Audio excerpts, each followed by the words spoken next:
Alrighty then, gamers. A little behind schedule, because, you know, forgot I needed some new UI assets, because I'm competent like that.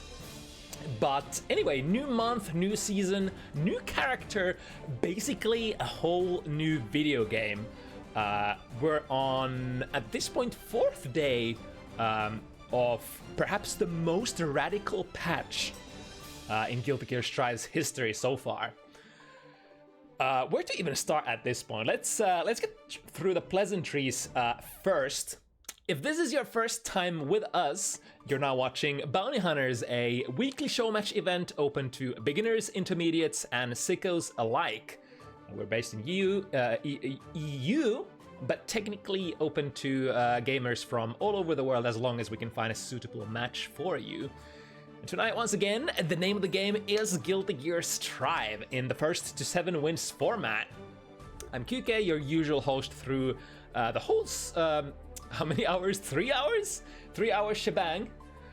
And, you know, who is banging and who is not? Let's figure that out. Let's figure out what's going on today. So we got a lot of dizzy. Since, you know, as I said in the other place, I am nasty like that, and I have no shame. I will rig the brackets to have the new character in every single matchup slot whenever possible, especially during the release week. It's an interesting patch where, you know, of course, a lot of the focus is on the new character, or perhaps not, because every character is different in a very radical way.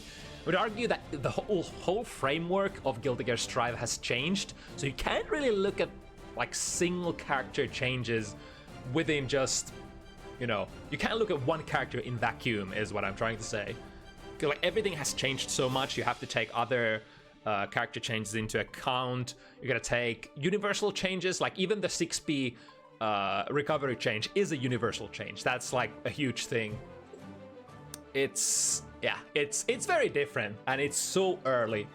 And I guess we're just gonna have to figure out the game from here on out together, you and me and everybody else. So let's start figuring this shit out. It is 5 p.m. CET, so let me call the first pair in, which will be our dizzy matchup of the evening. We only have one today to showcase matchups other than the mirror match. Of course, you know, sometimes you could make a whole roster of the mirror matches, depending on how popular a character is when they release. And this one, I would say, you know, since I've had the pleasure of sort of witnessing how often people are like how much people sign up with particular characters, I gotta say Dizzy has been one of the more popular ones out of the DLC characters in the history of Bounty Hunters.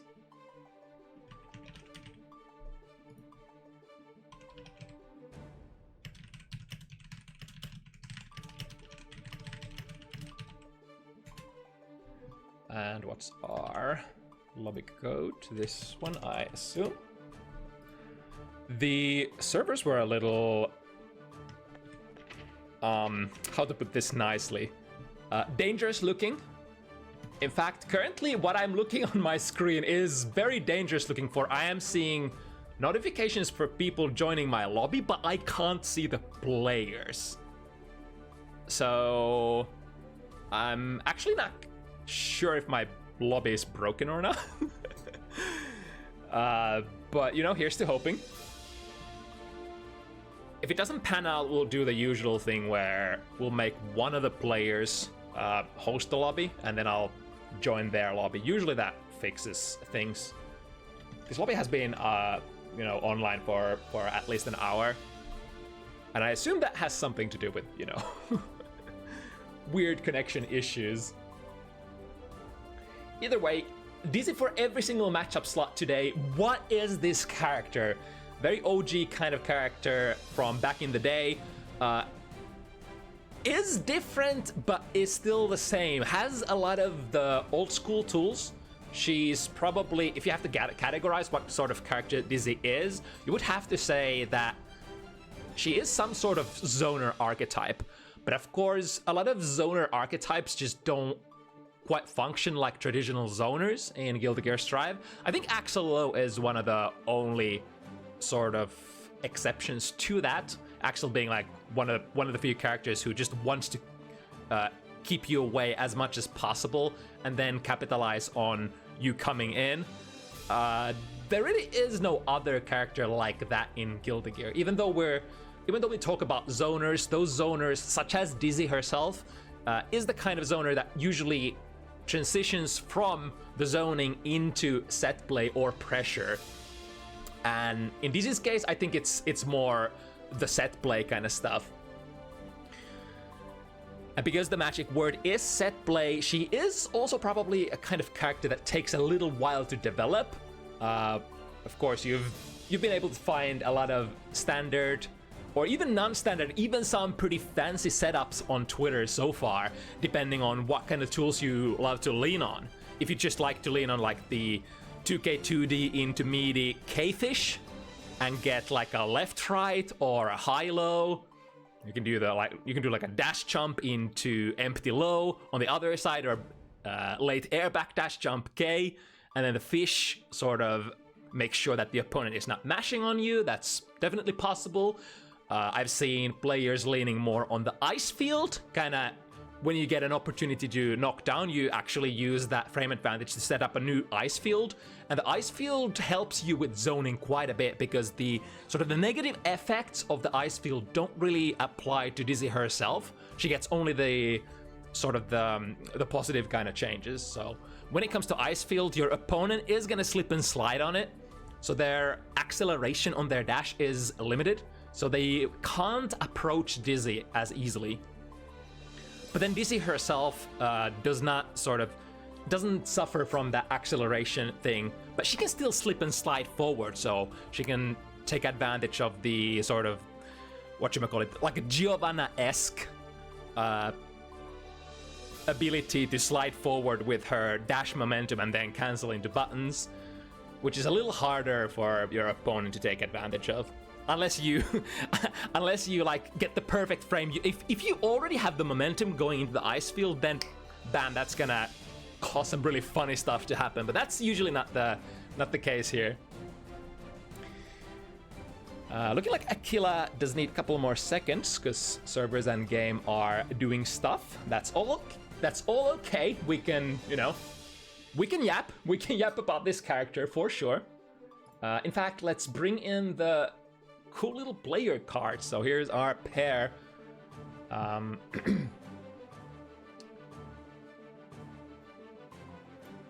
Okay, let me save that on the background. Sorry, TO stuff. Yeah, I finally have the assets I would love to have for all of my in-game UI graphics. That's fine. We are perfectly fine like this. So not only one Dizzy, but two Dizzies on the screen at once.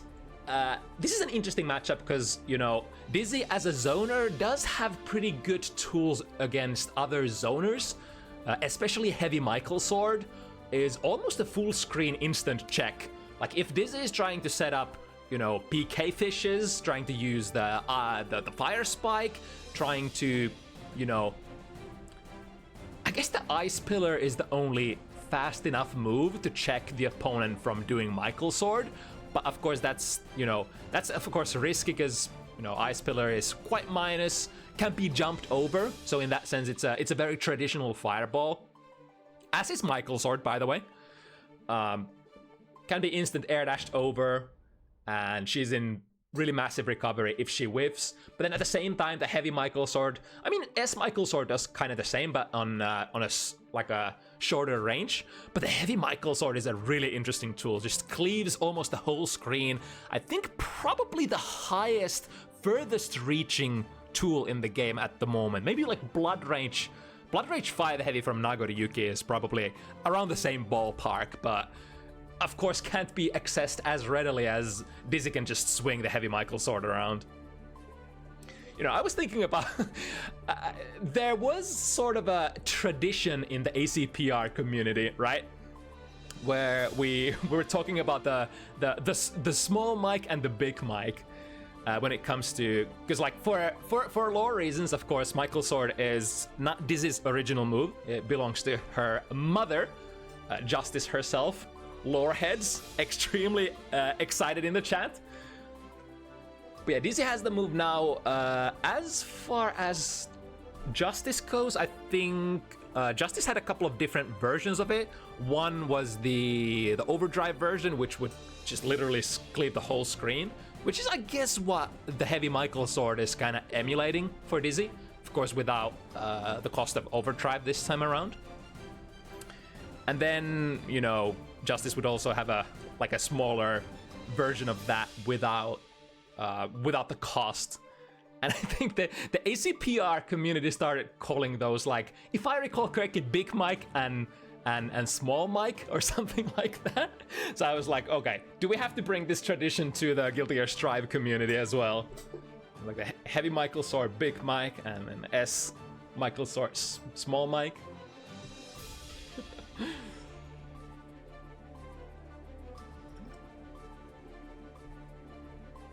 Other than the Michael Sword, though,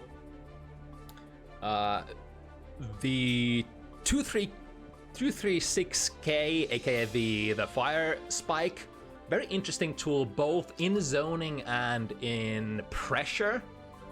It's a pretty fast move that tracks you decently. Can be especially neutral jumped over. Like dash momentum jump also can go over it pretty well. Otherwise, it's gonna track onto you and produce plus frames for Dizzy. So it's like one of the faster ways of checking you, or rather, I guess it's like the third fastest way of checking the opponent at neutral. The fastest ones being Michael Sword and the Ice Pillar. Ice Pillar manifests relatively fast. So it's like if the opponent is not dash blocking at you, it's very easy to get caught, especially in the heavy version of the Ice Pillar, because like that thing reaches full screen, and if you're like, all right, I'm here on the other side of the world and you're over there in the other side of the world, there's no way you can touch me, right? Even with the heavy Michael Sword. But then you use the heavy version of the Ice Pillar, you're dashing forward, you're dashing into it, you get frozen, and then Dizzy gets to choose like what kind of setup she wants to go to. It's gotta be really careful with that. And then of course there are the slow tools that derive a lot of value, the P and the K fishes, which slowly, you know, swing towards the opponent, and if they make contact, they're gonna make you block stuff. They're a little easier to poke through in this game. Like I was, as an OG Guilty Gear player, I was so relieved to see that the fishes no longer are what we call in the industry an insurance. Because back in the day, you could take out a fish on Oki, even if the opponent like DPs on you, you dial your pressure, the fish takes the hit, perfectly nullifies the strike from the opponent, and you're like, oh, I don't give a damn about that. Alright, but here we go. First, Dizzy versus Dizzy matchup of the evening. Got Emu already taking out the fishes plus frames from the fire pillar, but Aquila gets their turn. Oh my goodness, lots of fireballs gonna be meeting in this one. We're also seeing the jump D, which I was looking at some match footage today, and some of the higher level players were utilizing the jump D, this move exactly, quite a bit. Especially with the ice field, where you prevent the opponent from running at you, then you use the jump D to completely close off the sort of the jump in angles. Also, while we're at it, I think Emu is rocking the blue color, so let me fix those in the names. And Aquila has the, is that the yellow one? Yeah.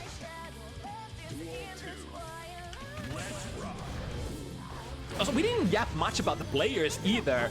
So Aquila, being from Israel, has sometimes a little, not just little, but a lot of difficulties connecting to the opponents. We've had, once again, Aquila being denied on a couple of occasions just because we couldn't find a really good match for them. But now the boys are back, and Emu is probably the go-to opponent for Aquila on Bounty Hunters, and otherwise as well. The players know each other very well, and they know that the connection is gonna be very playable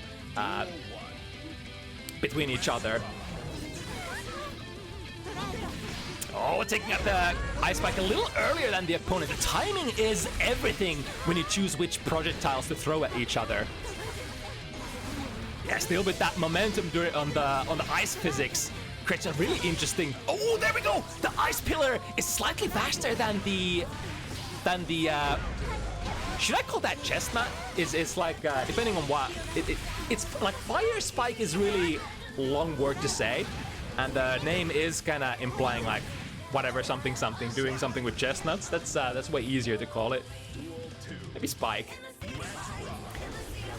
Either way, the Fire Spike is one of those slower tools. Takes a little while to come out, but if you manage to take it out, if it manages to make connection with the opponent... Ooh, the fish still there, biting Aquila in the ass. Switching to the other side, this might be bad for Emu. No burst left, and now forced to take it in the corner. However, Aquila went for a read on the jump D, trying to prevent Emu from taking a jump out. And that allowed Emu to build a little bit of real estate. Successful reversal here, the Imperial Ray, not quite close enough to the corner to break it yet. Completely bypasses the P-Fish, which is strictly as an anti-air duel. The Michael Sword for Emu a little faster there. Might have literally been 1 or 2 frames of a difference. Looked like they almost went off exactly the same time. Jump. Baiting the ice spike here. S-Michael Sword as a block string ender, probably like a super standard safe way to end the pressure. Should not be able to be mashed by any... Ooh, I see what you're doing, Emu. Doing like a little bit of a knowledge check there if Aquila knows how to deal with the corner fire spike, because that is at best, I believe, plus 11 move and requires you to stand block to make it, you know, as unadvantageous as possible. I mean, it's still going to be super advantageous for the Dizzy that used it, but for you to have any sort of chance to interacting with it, you gotta stand up. You gotta stand up for the fire spike. If you take it if you take it crouching initially, the burst hit, and then, you know, the projectile itself is gonna hit you later, it's gonna be so plus that Dizzy can just keep doing it over and over and over again. And some people have been calling it the day one infinite if the opponent has no idea what to do about it. Then the spikes collide in the air using 50 meter to keep up the pressure. There we go! Frame trapping into the heavy Michael Sword, and that gives you really big conversions. I saw that Emu had the right idea there, trying to combo into the 2 heavy after the counter hit in the corner. I believe is the best conversion. OTG here is available. Emu scoring the round there. Can already see that Emu especially has had bits and pieces of the tech available. Then once again, 2D counter hit into the sword, into the freeze. Very base line combo that you want to be working with as Dizzy. You don't necessarily need like the fanciest combos, but you know, ooh, 6P beating up the Michael Sword there. Aquila at very low health and frame trapping into the heavy Michael Sword again. Ending those combos into heavy Michael Sword, I think you can, if you're very close to the opponent Dizzy, you can mash through the heavy Michael Sword, or reversal of course. But the risk is massive, because if you get frame trapped, if you trade into it, Dizzy is gonna get a big combo. Alright, trading. And Emu's fish disappears for the moment. There we go. At this range, it's probably gonna be very hard to jump out from the fire spike. There we go, lots of plus. Ooh, chose to take out the fish though. That's very mashable. I guess usually like the best thing you would like to go for if they take, or like rather if they give you the maximum frame advantage for the fire spike, you could just throw another fire spike or just go into an airtight close slash and then whatever you want. Close slash also goes into the fire spike, so that's like, there's a lot of looping with, you know, your close range buttons and the fire spike if you want to do so. Nice combo there from the freeze. A little stutter step, inviting Emu forward. And with the wall break now, with the positive bonus, what are we gonna do with all of that resources? I guess nothing for now for Emu scores a big combo. Uses RC as well. At the last moment, won't be able to contain Aquila in the corner. The life advantage is way too much. Especially in this kind of matchup like zoner versus zoner, life disadvantage can feel like it's very impactful. Kind of like, you know how it is when you're playing like Street Fighter. they always talk about life disadvantages and how, you know, hard it is to come back. But that was a great, well-placed Michael Sword there, forcing Emu to burst immediately. Yeah, look at that! The jump D prevents Emu from engaging there. It is such a, probably the most underused tool I've seen so far. But Aquila has been, ooh, a straight hit there. On the way out, the neutral jump shimmy. Gets Emu a decent combo. There's the far slash. Far slash from Dizzy is an interesting button as well. It reaches really far away, and it's a multi-hitter as well. So relatively easy to hit confirm. This hit confirm, though, will go into a kill there.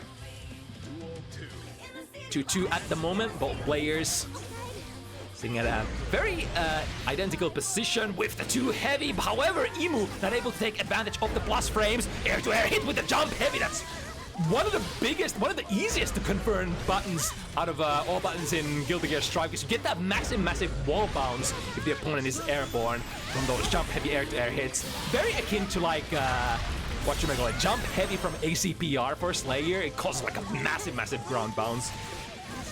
Ooh, mistiming the strike there. I get the idea for Aquila here. So depending on the P fish, the upper, the high fish location, you can definitely take air and jab it before it goes active, but you need to be really close to the fish, or alternatively you need to use a far ranging move, for example jump slash for Dizzy, if you want to interrupt it.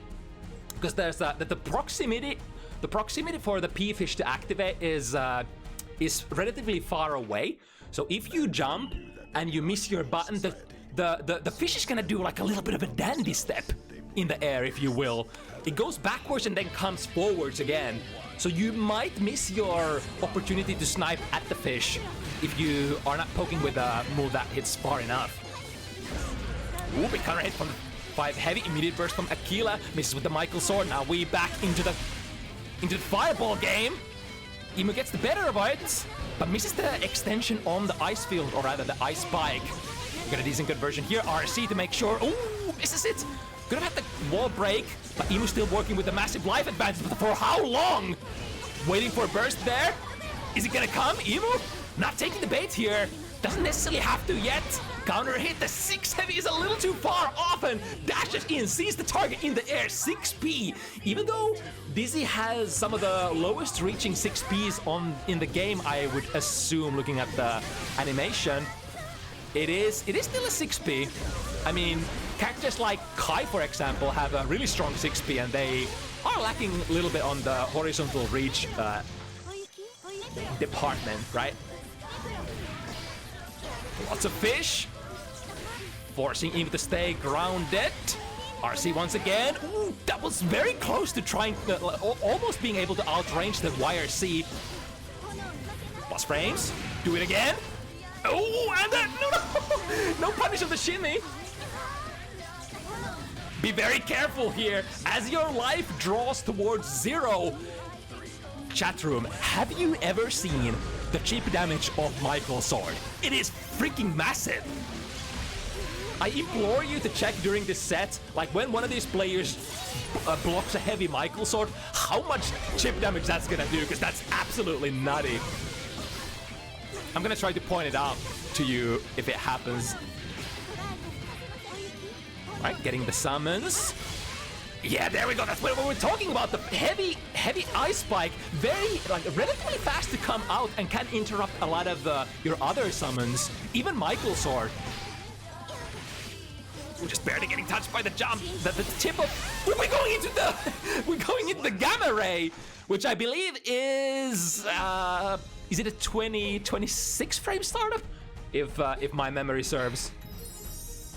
So relatively fast full screen beam, not quite the Joker trick from Johnny, which would be something absurd like 6+1. But I mean, beam that touches the opponent on a 26 frame startup, not the worst thing, honestly. You could feasibly use it to punish some, you know, extremely slow pokes.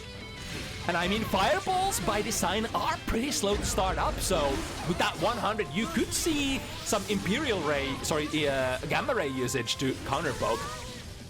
Speaking of the rays, Emu jumping over the reversal, the Imperial Ray of Aquila's. and has been able to start the momentum train here. The fire projectiles meeting up in the air, was able to get enough momentum to dash under that fire projectile. It is a standard tracking projectile in the Guilty Gear Strive sense that if you move forward fast enough, or if you're moving around fast enough, it does mess around with the tracking quite a bit. Reversal, but Emu is able to see the flash and block in time. Even though the super flash is very brief, you know, high-level players will be, of course, able to react to it and FD at a moment's notice. You don't even need to FD in this game, to be perfectly honest, because, you know, transitioning from dash to block takes 0 frames or 1 frame, depending on how you want to view it in this game. So you should be able to normally block straight from the dash, unlike older Guilty Gear where you have to break your dash with an FD. Ooh, to the other side, gets a close slash starter, decent damage, jumping over the far slash of Emus, and that should be a wrap unless... Uh-oh, wait a moment, we dropped the combo. Now Emu with the potential comeback, but the backwards moving jump heavy, really good at defending her airspace. You could use back jump, jump slash if you think your opponent is going to be airborne. It's quite like this furthest reaching air move. But if you want to play like backwards jump, jump heavy from Kai kind of gameplay, then jump heavy is probably your choice in buttons. Forced to take both of the fishes to heavy rings true, but not as a counter hit. I think if you're trying to anti-air with a too heavy from Dizzy, you're kind of hoping for the counter hit most of the time. Into very delayed as Michael Sword gets the frame trap, but won't be able to build enough.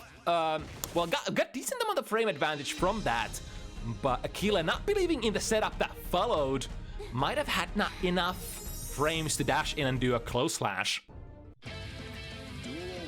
Very important point to take there from Aquila if they still want to stay like relatively close to Emu's score here. Get the jump D, although I feel like Emu hasn't been... It's always when the jump D comes out from Aquila, Emu is not willing to take the air, as if to completely trying to negate the effects of the jump D. We're going into a fully charged 5D combo though. However, I wonder if Emu has learned their jump D, the fully charged 5D launch combo. It's very feasible that some of these, you know, players just don't know their dust combos because it's not the most common tool to use in Guilty Gear Strive. Very slow startup, so we often see tap blitzes followed or either combined with 50 meter rather than the full charge. There we go, the K-Fish still. Here we go, into the loop. Is it an unblockable or rather an infinite? Appears to be not, for Aquila does get an interruption with throw there somewhere in between. And now the momentum swings to the other direction. Important for Emu to get out of the corner. Does so. That 50 meter guarantees that we get a lot of real estate. Ooh, get out of my sky. The air, so the ice pillar does reach decently high in the air as well if you're anywhere in the general vicinity of it. Close slash, big one. 1-2. Close heavy, 6 heavy. Close slash 6 heavy into Michael Sword. BMB stuff. Can't really drop those. If you're just starting out with this character and you're not quite sure what to do, a very safe way is do your 1-2 into Michael Sword. Like if it's on block, that's fine. Michael Sword usually gonna be always safe. And if it rings as a hit, then you're gonna get small combo. Necessarily not the biggest, like best Oki, of course. You usually want to take your, you know, your 2Ds whenever possible to get the most amount of frame advantage. Frame trapping into the heavy Michael Sword again! Big damage! 6 heavy to take the kill, or rather the transition. And again, look at this, the startup difference between the Ice Spike and the Michael Sword. The Michael Sword, especially the heavy version that reaches far, takes a couple of seconds to wind up, whereas the Ice Pillar is, I guess, it should be the fastest startup projectile from Dizzy, right? But at the same time, it's probably the most dangerous as well. I saw it, Emu, you tried to take out the wings. Reversal, works out. This is one of the lowest damage hitting reversals in the game though. Won't be able to get the kill with that, however, following it up with a 2-3-6K The fire pillar, usually a pretty good idea. Oh, that's already 7, damn. Emu picked up quite a lot of speed there. I'm just, you know, talking smack about all of these new tools. But decently fast pace here. And I think Dizzy, even as a zoner type of archetype, does a lot of damage per hit. Like a lot of you can just feel the weight behind a lot of those hits. Not just the Michael sword, which is of course perhaps the primary suspect #1, but also like Ice Pillar, when it hit, it guarantees you a couple of extra hits no matter where you hit it and how you hit it. And then like big counter hit starters like 2D. We didn't even talk about 2D yet. It's almost like a half screen reaching normal. No disjoint though, not quite like Giovanna's 2D. But man, having a move that reaches that far as sort of like a, not really a counter poke, but like a space control tool. And if they end up dashing into it, like many characters just don't have moves that can reach that far. So it's easy to run yourself into it. When you get counter hit, you get a big Michael sword conversion, and you know, it's a lot of fun stuff. But the night is young, and there is a lot talking to be done about Dizzy still. Next to the chopping block will be one of the more OG players.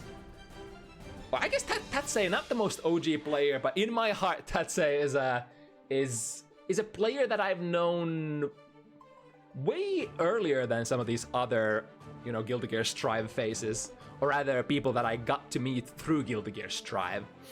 And I think, for the most part, we've seen Tatze play Leo before. I think there was one occasion where they took out the Nagoriyuki. And what a patch to take out Nagoriyuki now! For this character is very, very different.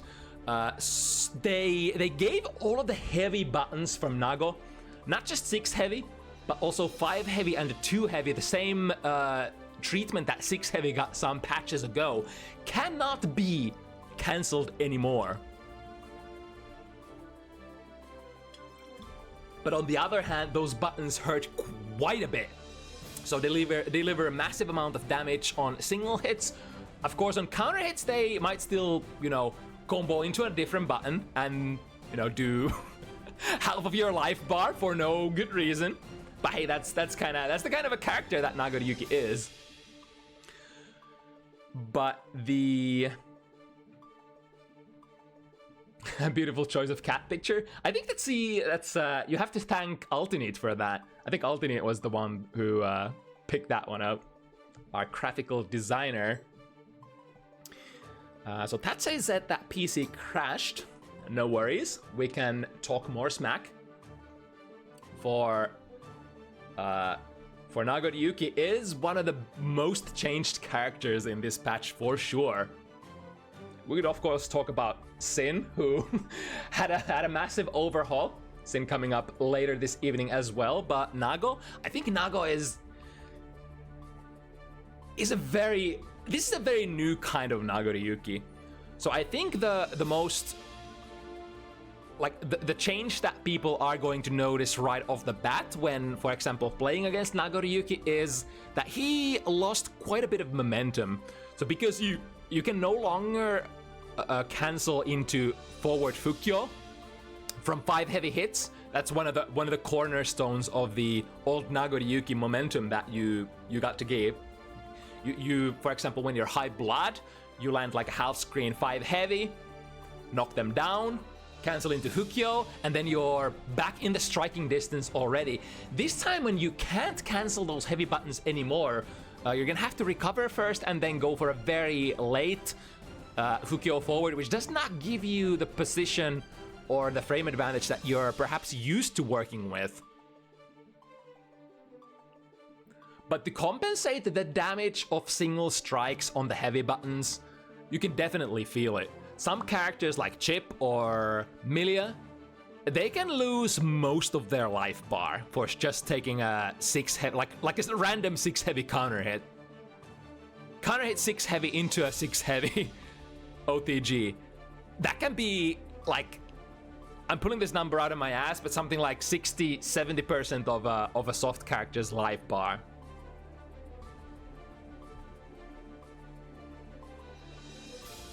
They also say that, you know, because of the the heavy button changes, Nago also lost like a lot of his combo paths.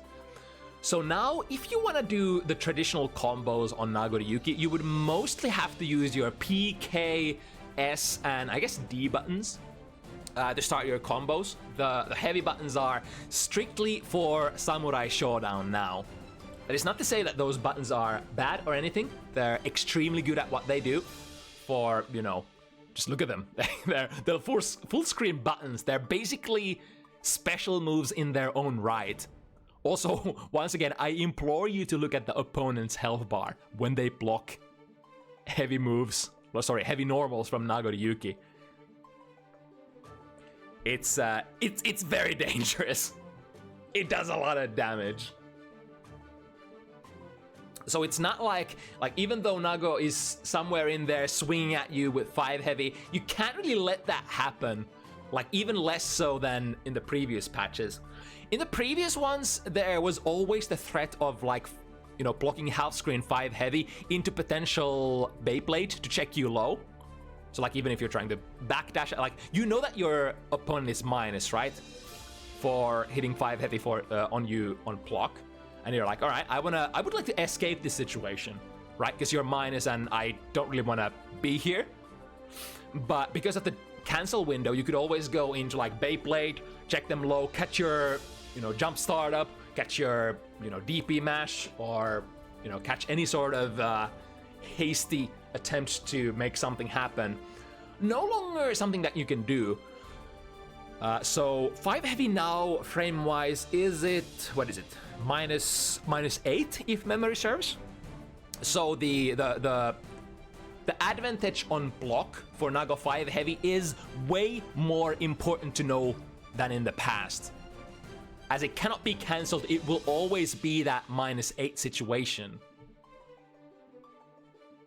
Alright, I think we have both Tatze and Maria ready to go, so we can swap it up to the game screen.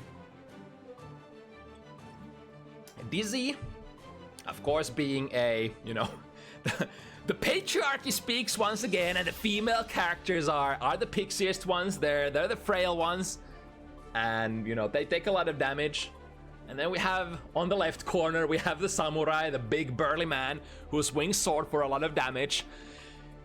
Yeah, it's gonna feel. You're gonna feel it when Dizzy takes hits in this matchup for sure.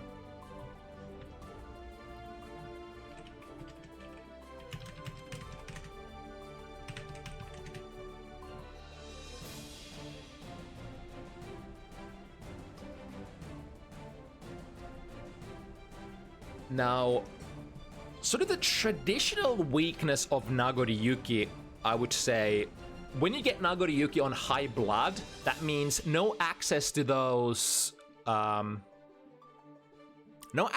full screen neutral skip options such as the Beyblade or Clone Hukyo. Generally, when a zoner character gets you to that position, it's sort of hard for Nagoriyuki to maneuver around, because like you don't have a traditional dash, you don't even have a double jump, you have a very different kind of jump overall. And you would have to think that Dizzy is probably one of the best characters for controlling a high blood Nagoriyuki, wouldn't you think? But of course, always the conundrum. Can you get there? Can you survive the initial onslaught of the Cyber Samurai? One of the hardest hitting character in the game since the inception of Strive. Are you able to draw out those like 4 or 5 special moves depending on which Nago uses? Can you survive the mixes? Trading with the 6K right from the get-go, and Maria gets into the mixing position. All right, there we got the left-rights. I guess is the choice of Oki from the 2D fish for Maria. So I think the setup that Maria did there takes sort of tries to let mix left right, so the same side mix-up would be a normal jump, I believe, and then the cross-up would be an instant air dash, which is a little hard to see. And then of course the hit that, you know, starts the left right is the fish that hits as meaty. Right, 5k. Still a Nightless button. 5k rounds. Oh, misses the finisher. But definitely not in a bad situation here. Almost all of Maria's life have evaporated. DP clashing into the 5 heavy of Dizzy's, which is also a fairly far-reaching move and has a decent amount of disjoint. There we go, able to churn the reversal there between the // sequence.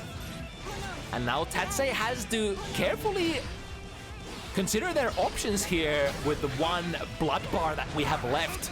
It is basically, ooh, what a read there! And that's a very effective read as well. Effect which goes into the next round. Now, because of Maria having used that deflect shield, it's gonna be retracted from her burst cage on this round.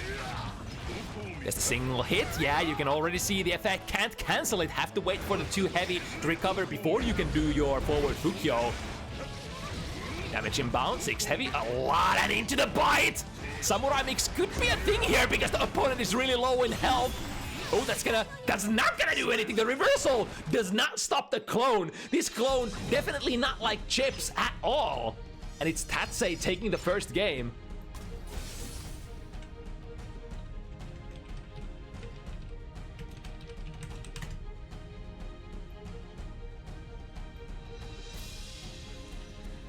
I think the players also realize that it is the case. So let's do a couple of tricks here. Room settings. No, not that one. Not that one.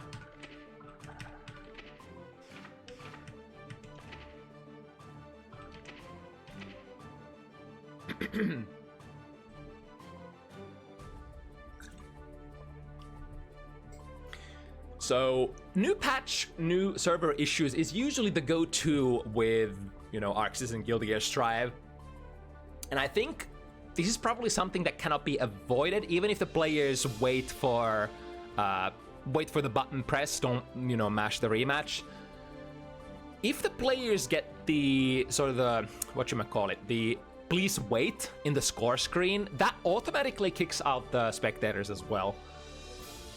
So it is only going to increase our worries and build up to our grief here as TOs and spectators.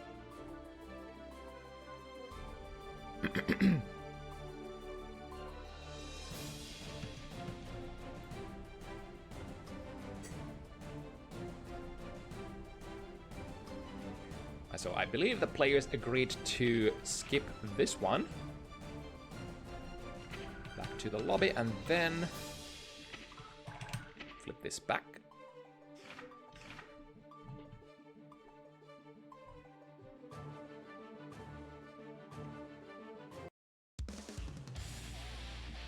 All right, Tatze with 1 game lead here.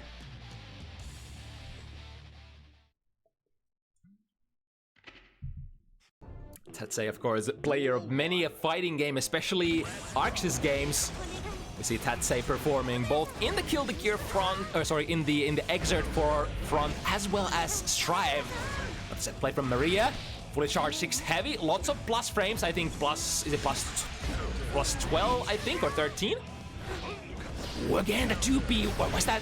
Was that 2P or 2K? That caught the Beyblade once again. Maria did that once on the round start as well. Here comes the Beyblade, and on a counter hit, still very, very damaging combo that you can do out of that.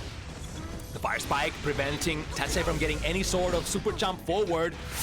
Ooh, tried to reach for the biscuit. Maria says no. That throw RC is surprisingly hard if you've ever tried that combo, because it's a very, like, arbitrary point during the throw animation that you have the RC if you want the red RC during that. So you're probably gonna say, oh no, Maria! Oh, still gets it. Okay. Close slash. Yeah. I was worried for a moment that Maria was dashing into that Blood Rage pop. And if she was to press a button there, that would have just plummeted her back into the corner. Into that, like, the Blood Rage pop pops you even higher in this patch. Granted, it does not hard knockdown anymore, so you would much rather sort of plummet or shoot your opponent upwards rather than horizontal, right? Oh, I heard a wild assault there, somewhere in between, I think.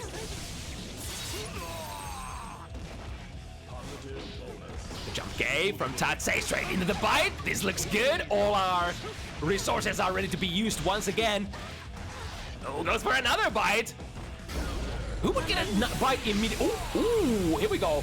This is basically fresh blood bar, so Nago here has the highest possible defensive modifier possible. Let's see if the super on 100 meter is gonna actually deliver enough damage.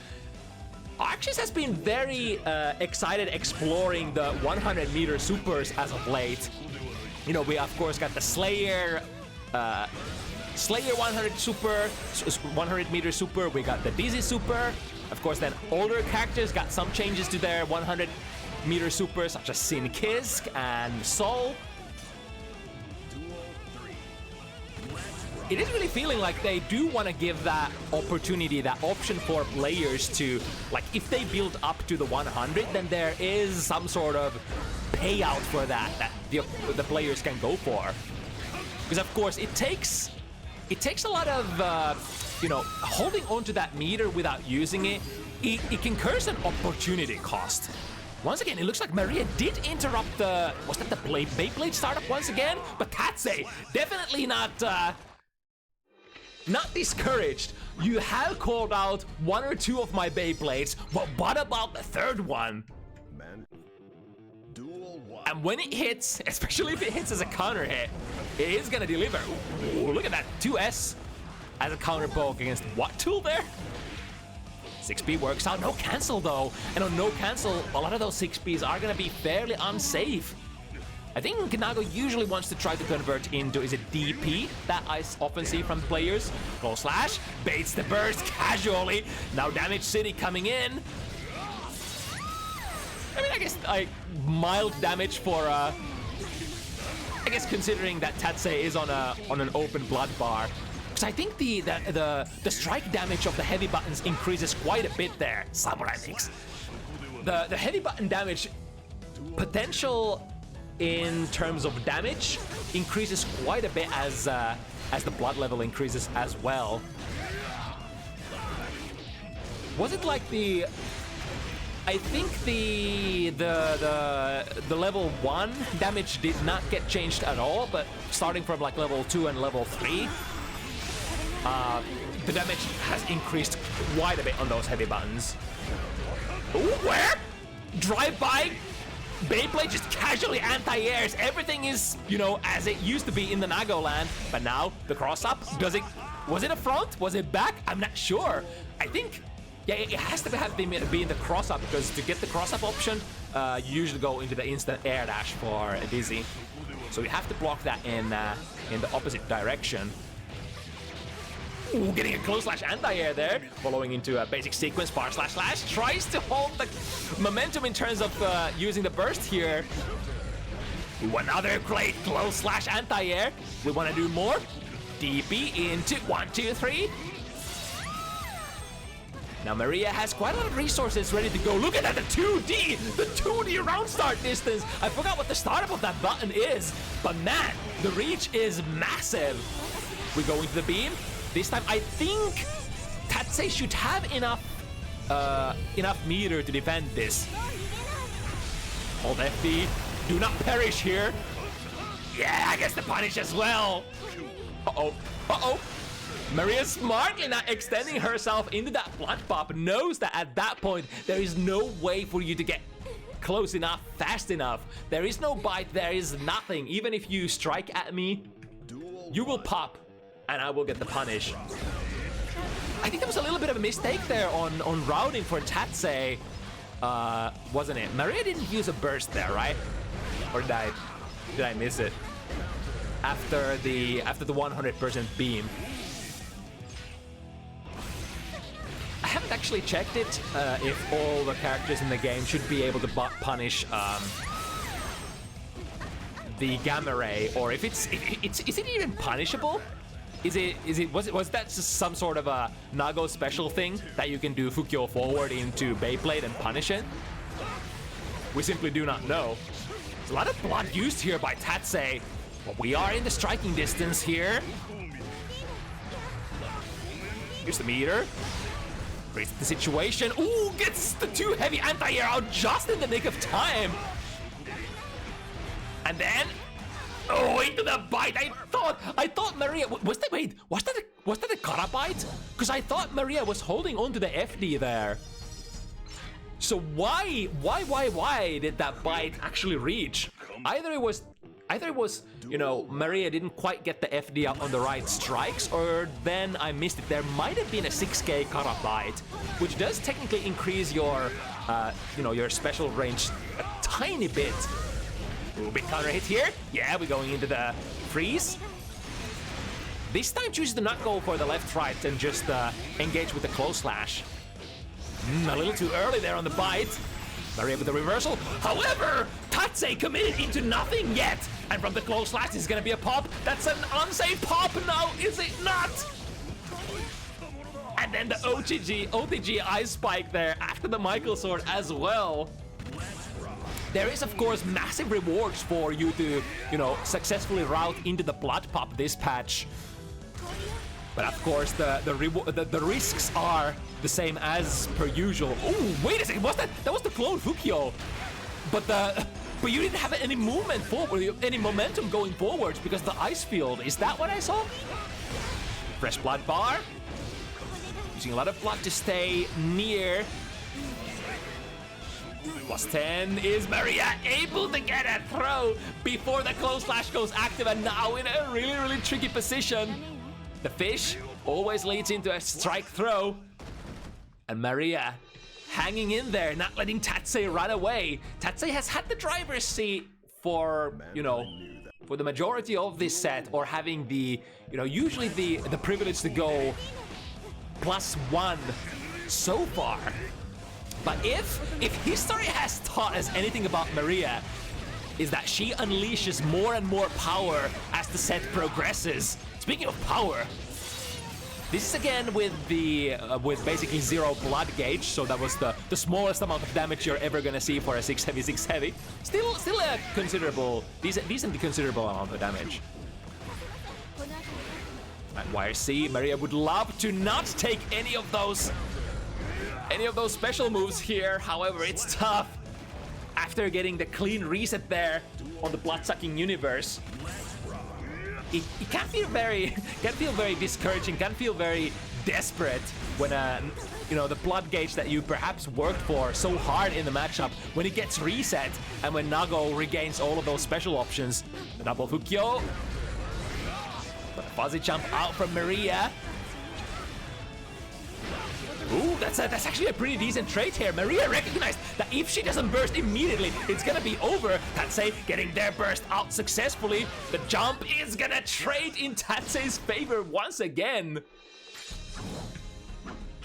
And maintaining that just a little bit of extra, or rather a little bit of a lead moving forward. They've been going relatively side to side, or rather back to back though. 5 heavy. As long as you get all of the 3 hits from the DC 5 heavy, it's also gonna inflict the frozen state. So it's usually like a matter of a range. If you're close enough to connect all of the hits, as a reward, you're gonna get that little bit of a freeze. Nice fuzzy jump out. Maria, of course, being a main of Nagoriyuki herself, does thoroughly know where the RPS places are.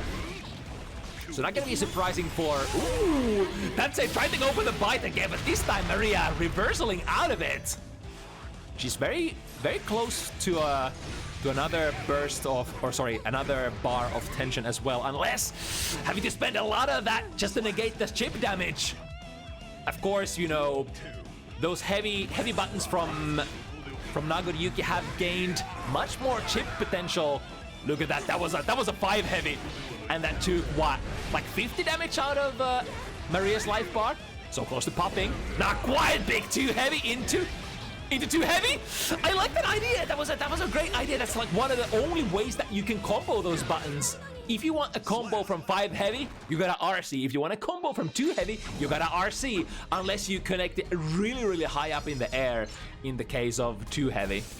I think you should... Or wait, does that always require Fukyo in the past? So you would do like 2 heavy Fukyo, 2 heavy? I'm pretty sure that like if you hit them perfectly, then you don't need to Fukyo. The 2P preventing Maria from running the pressure. Ooh, the fire spike whiffs. Not this time. Yeah, it's a plus a lot. Tatze blocked that crouching as well, so that's the full plus 11. Yeah, successful close slash here. Speaking of close slash from Dizzy, I think Dizzy has like one of the highest, or rather the longest proximity for activating her close slash in the game. It's absolutely massive. And that plays, that's a really nice quality of life thing. If, you know, if Nagoriyuki pops right next to you, you can probably guarantee that you're never gonna get a far slash in those situations. It's always gonna be the close slash that you want to start your combos with. Speaking of starting things up, fresh life bar, or either blood bar. Maria realizes the threat is real. Let's reversal. However, from that reversal, the Imperial Ray does not give you too much frame advantage. I don't think you can even set up too much from that. You can probably take out one summon, but even during that, Nago can probably just Beyblade at you. Here we go, into the close slash. Pressure. Was that a fully charged 6 heavy? I think so, getting a little extra frame advantage out of that. The 6 heavy without the charge is going to be quite minus, but with a full charge, it's going to be plus 12. Good interruption there on the fire spike. The close slash, spending a lot of blood here. No punish. And then, yeah, just a backdash, avoiding the bite, and now flipping the situation around. In the corner, what are we gonna do? Calls out the deflect shield. Was probably one of the few things that Tatze could have done, save for the full burst here. Wanted to be a little economic, I think, instead of spending the whole burst bar for, you know, the big combo interruption, or the combo breaker, if you will. Bet on the strike instead, tried to push Maria away. But that was not quite enough that time. Showcase of the jump D. The jump D is a very interesting move, a kind of move that Dizzy has never had in the past before. Being able to produce a projectile with her normals. Yeah, 5 heavy takes out the fish. No cancel available though. That would have been a really dangerous situation in the past if you could just, you know, swipe the fish with 5 heavy and then cancel into Beyblade. I guess for that reason, you probably, like, if you see... The wings are gone instantly. If you see the fish coming at you, then you probably... I wonder if you want to poke it with far slash instead, so that you have the cancel options. Ooh, that's a fully farged white wild assault, giving the combo. Ooh, it was so far. Is that Karabite? That's so far. That has to have been a Karabite, right? I'm not like...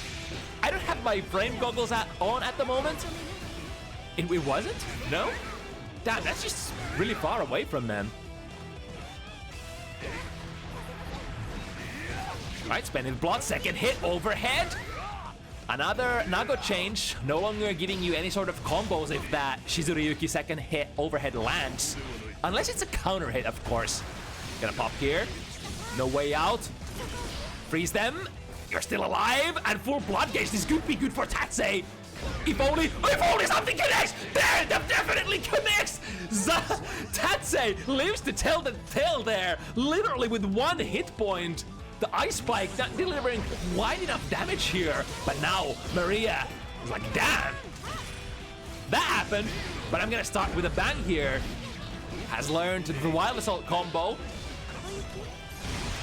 Deflect shield, drifting forward, but sees that Tatze has a 2S active there already, so no choice but to respect that button. 6P into, no pickup this time.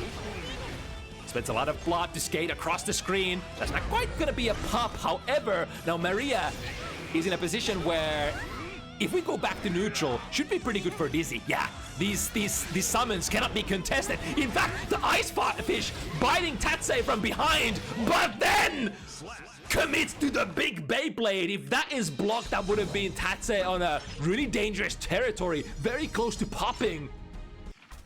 However, the name of the game with Nagoriyuki has always been risk, reward. Speaking of which, Maria sees a lot of blood burn, bursts. This is a very standard strategy. You see your opponent use a lot of blood for the combo. That's when you pop, or rather, that's when you burst. That's when you burst. Gosh, but now the burst is gone. Maria has none, and this is set point position for Tatze. Here comes Nagoriyuki with the big combos. Not quite the wall break, but might almost be.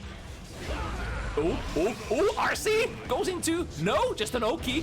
Misses it. This will be Maria's potentially last dance. Deflect shield. The Too Heavy does not connect. No punish on the Michael sword either. But there's the pop. This time we have an RC. Can't get it. Tatze again on the last pixel.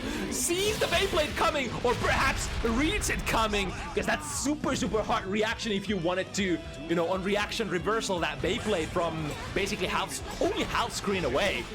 Maybe full screen. Very nice instant air backdash, calls out the bite. Tatze has been a very avid user of that blood-sucking universe, understandably. Because often, nice interruption there. Prevents the slow fire spike going online. It's slow for a reason. If it connects with you, it's plus frames per Dizzy. Maria barely within the 5 heavy. Clone Fukyo, you're gonna pop right? But not. Yes, Maria is blocking this time. No way he survives. Yeah, Ice Spike, heavy version, full screen. This time finishes Tatze because the blood pop happened around half of Naga's life bar. Maria is still alive. 2 games is what we need. But since this set has been so even so far, it's gonna be super hard for Maria to get those double games back to back.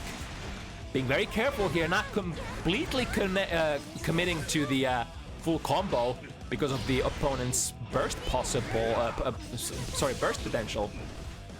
No counter hit on the Michael sword, so can't go into Ice Spike yet. Just being very careful, checking if Tatze wants to use some sort of reversal mechanic in terms of resources. There could be one now. No burst still. Tatze has opted to hold it. Tap block. Oh, there is the burst. All right, we're playing still. Maria is like, all right, I will play too. But this one, look at this, the moon shot. Oh, the Too Heavy. That's gonna be a kill, right? No. Tatze misses it. Mask on. We have all the blood. Here comes the Samurai mix-up. Oh, not quite. Reasoning into Glow Slash instead. That's probably the smarter play, for there is much less damage to be gained from Samurai mix-up in this patch. A couple of special moves as a handshake to once again what could be the end of this set here. Tatze on the second possible set point. Too Heavy. Oh, no cancel. That was a very late cancel on the Michael sword. And Tatze took advantage of it. 6P misses. Anti-air timings have been a very crucial point of this set. This time, Tatze's like, oh, drifting forward straight into it. I think the // RC is supposed to be an option select of sorts, right? But not getting it this time. Switch sides. We have the meter. Super. Yeah, and fix the blood problems. Now, big question here. This is Dizzy. Would this kill? This doesn't kill, right? No way. They decrease the damage. So Dizzy is still alive here. 100 burst, 75 meter. What can we do? Maria staying very safe here. RC backwards, unfortunately. Tatze has a lot of blood open. This could be Clone Fukyo. This could be Beyblade at any moment. That's why Maria is moving around, but that's a trade into the 2S, and that means Tatze will take it. Goes for an anti-air 2S. The distance is too far, deeming that you're probably gonna land into this button. And you know what? Dizzy, I'm gonna say Dizzy has probably the shittiest jumping buttons in the game. I would know. I'm a fucking Sinkisk player, and my buttons are way better for jumping in than yours. I'm gonna say Dizzy can't jump in, so there's no risk for Tatze to swing that 2S there, right? It's very, very low chance that you're gonna find the button that can actually reach the hurt box, the crouching hurt box. Like, she only has jump K, and that button is shallow as hell.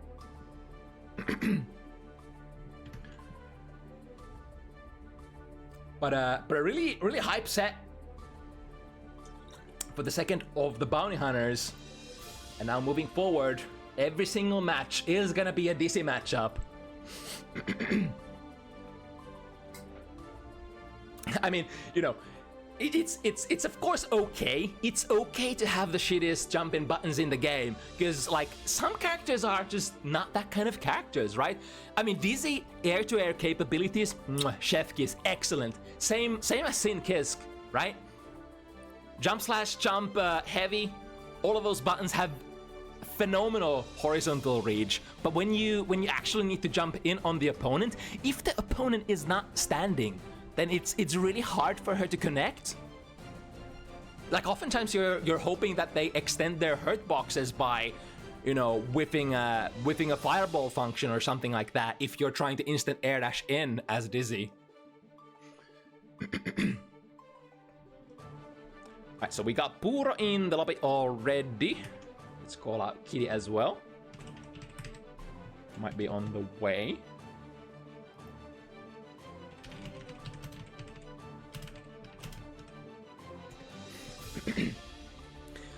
Alright, from the disciple to the master, lore-wise, Nagoriyuki and Slayer. Here comes the master, the older Knightless. Now, if he felt like that, you know, landing one hit is gonna make a big difference in the Naga versus Dizzy matchup, then get a lot of this matchup coming up next. Slayer, probably one of the characters that was changed the least. I mean, there's also Johnny, who basically got no changes. Well, I mean, virtually no changes. A couple of changes, but I think Nagoriyuki didn't get super relevant changes either. I guess the biggest ones would be the extra recovery on P-Mappa, the 6K, the charged 6K now recovering faster, so you can do like shenanigans with it, like land into a bite or something like that. I guess the backdash change is relevant. Having a slightly better backdash now, the frames are the same, but you get more momentum moving backwards earlier into the backdash, so you don't actually, like, Slayer backdash was famous for staying in place for such a long time, and you just couldn't build distance between yourself and the opponent during the invo frames. I think now there's a little bit of momentum backwards for his backdash, which is probably relevant for they removed the reversal capabilities from Super Mappa Hunch. So no longer strike or throw invulnerable. You can't reversal with that. But as a compensation, they did something. I forgot what. For Super Mappa Hunch though. Either way, I guess the more relevant change is that, you know, you're no longer gonna see reversal Mappa Hunch, sorry, Super Mappa Hunches. So, in short, as explosive as ever, perhaps even more so with a couple of those changes, but more vulnerable on defense. But I mean, you know, it's Slayer, so like, he probably shouldn't have any defense to begin with. Here we go, misses the counter hit pickup. Ooh, did block the Imperial Ray in the air, but got pushed out of it. Now gotta be really careful against Slayer though. K-Mappa from half screen away could tag you. Oh, there's the interaction. Michael Sword actually tagging Puuro before the K-Mappa goes online. Here we go with the loops. Misses it. So Kitty has a chance here. Are we gonna get the side switch? No. Unfortunate combo execution, and Kitty misses the counter play. Had the right idea there. I'm not sure if the idea was to get the air throw, the very preemptive one, or maybe throw on the landing. But unfortunately, getting a missed air throw for her troubles. Switch sides back and forth. Ooh, nice there. Reacts to the forward the forward dandy step. And now the corner pressure, keeping it alive with a blue wild assault. RC in case, pile. Oh, there's the too heavy. Look at the side switch. And we have so much meter as well. This could be 100. Yes, indeed. We don't even have to ask here. You already know it's gonna kill and a half. I think even if Thunder Kitty had her like whole life ahead of her, like had almost the whole life bar, this would probably kill. Because this was what? This was a too heavy counter hit, right?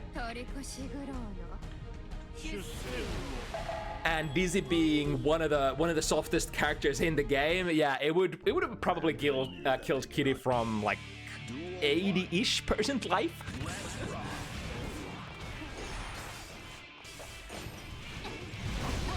There we go, punishing with the Mappa again, but now the K-Mappa putting Puuro in the corner. Gets a tap dust.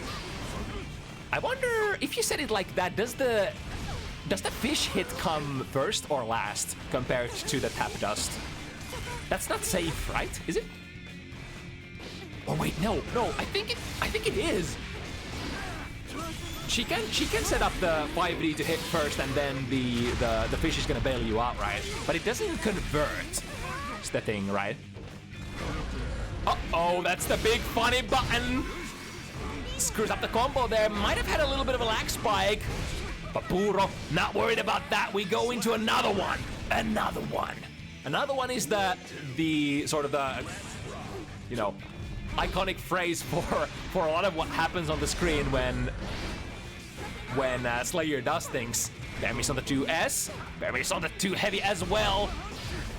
Being on the perfect spacing against Slayer is such an important thing. There's kind of like a, not really a dead zone, but a weak zone. If you're outside of Slayer 2 heavy range, but also at the same time not far enough away so that K-Mappa is always plus, that's perhaps your best button to be, or rather the best range to be against Slayer. Yeah, around the kind of this spacing that Kitty is playing at the moment. Yeah, see, that's the plus. However, might have been a little late pressing the buttons because the trade still happens. Puuro is able to push the situation, or I mean, honestly, I didn't have my frame goggles on again, so who knows? Maybe that came up and was actually minus, and it was Puuro who was not pressing the button fast enough. But nevertheless, it's variable frame advantage, so it depends, like sort of varies from situation to situation. It's even for seasoned players, it's sometimes hard to see if the K-Mappa is actually plus or not. Now there's the backdash.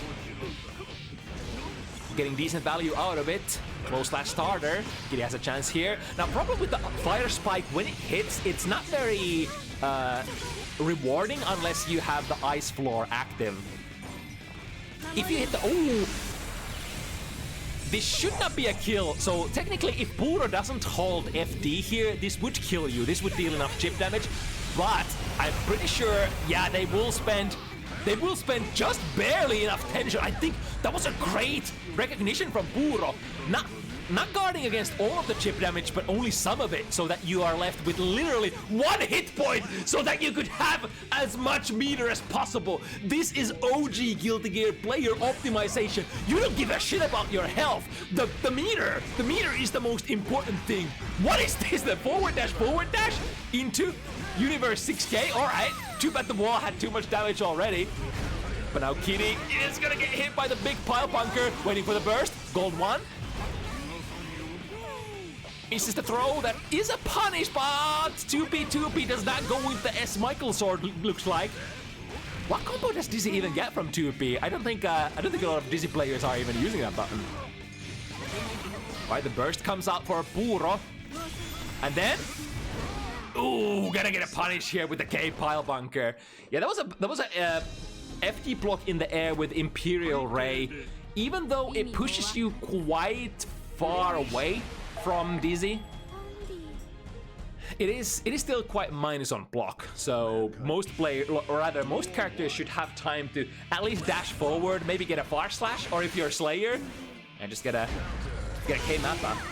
It's not a counter hit state though, so you're not gonna get those K-Mappa counter hit combos or anything like that. Uh-oh, speaking of counter hits, Kitty knows it's gonna hurt quite a bit. Go back to neutral. This is where I like it. But I mean, I guess Slayer kind of likes it at neutral as well. Guard Crush, RC, back and forth, get the blood-sucking universe, and that's a big counter hit. Anything here? No, misses the last hit, no worries. We reset into the 2 heavy.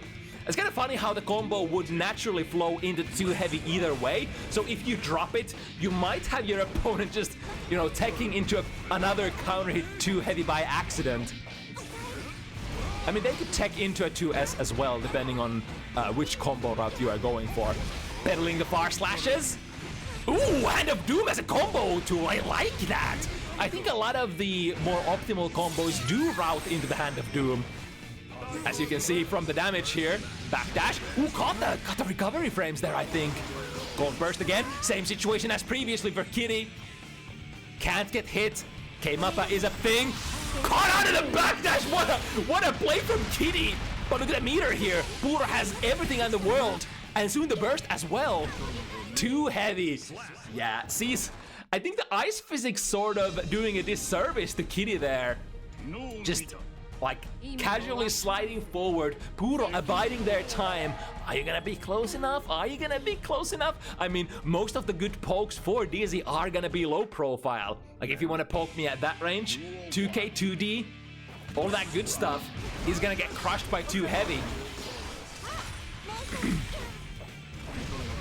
That's a slightly awkward range there for a Slayer. I mean, I guess as long as you're in a range to not take the P buttons, but you're still in the 2 heavy range, I mean, I guess Slayer should feel at home at those ranges usually. 2 heavy is a technically like, or not technically, but like theoretically a 5-frame starter if you're contending with lows, because that's when the low crush potential of the move starts. Once again. Whipping with, oh! Clean the screen! Bam! That's a clean hit as well, I think, was it? Not quite going through the screen. One more hit to score. 2K is the button that does the deed. I think they changed something about Super Mappa Hunch as a counter poke, but I forgot what the patch changes actually said. But I think whatever happened there was probably empowered by the new patch things. Super? Yeah, that's gonna kill a Dizzy. Like I said, that will never kill a Dizzy because, like we said, the damage is down in the newest version of Guilty Gear Strive. I've never been wrong in my life because I know all the changes that they implement. 5-0 though for Puuro. The overwhelming reward advantage for the Vampire. It is certainly what's doing work here. Tries to go for the counter hit, pick up. The 5K misses though. Alright, what are we gonna do out of this? Set up the fish. So from throw, the fish is never gonna be meaty, just like Milia's disc is never gonna be meaty either. So there's some interesting kind of shenanigans in that sense. This time, it came up a counter hit combo to the other side direction. 100 meter is available, but I don't think you can. Never mind, you can. Oh, missed it! That was super. That was supposed to be last horizon. But I mean, you're still gonna go into the next screen with Puuro having half of their life left and 100 meters. So what are you gonna do about it? Nice instant block. That's gonna be a throw punish. Deflect shield is gonna push the Vampire away for now, but I think the problem is like Kitty is having certain degree of difficulties like getting her game plan started here. It's really understandable because you're contending against Slayer, the explosive machine of terror of Guilty Gear Strive. Alright, we are going to the reaction check. Let's see, do we have our combo? Yes, indeed. We did our homework. 100 meter Slayer though, very soon. 6P catches the 6K out of the sky. Did Kitty press a button here? Oh, never mind. With the RC. Both players need one more hit. Lots of chip damage out of that. And that's a guard crush that lasts for an eternity. That's probably one of the nastiest situations to ever be in Guilty Gear Strive. You have 0 health, Slayer does Master's Hammer on you, minus what, 20, 25, something like that? And then you're asking yourself questions like, Left or right, strike or throw.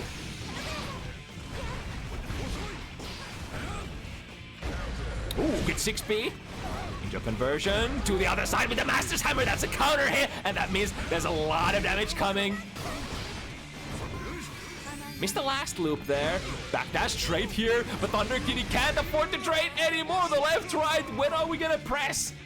From the guard crushes, especially when you use RC to go 6-6 through the opponent, can be hard to, you know, maintain your bearings, maintain your position.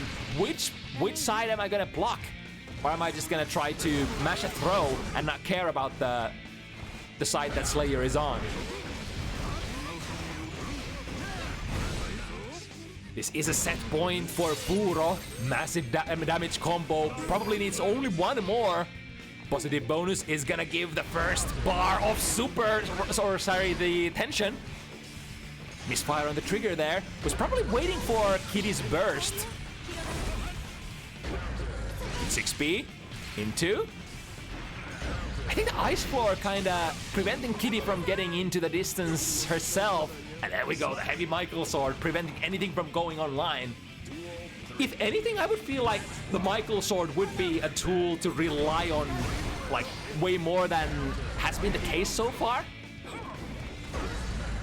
Because, like, Slayer shouldn't be able to do much about, like, a blocked Michael sword, right? Unless with a super, maybe? Right through the wall. Perhaps the last breath of air here for Kitty. Misses a 5D! What was that supposed to be? We're not sure! But what is sure is that Puuro takes advantage of it and seals the set. Ends the set 7-0. Damn, the vampire be tough. I guess that's why Slayer didn't get too many changes. Because he's already powerful. He's already perfect. Same as Johnny. He's already so good. What else do we need?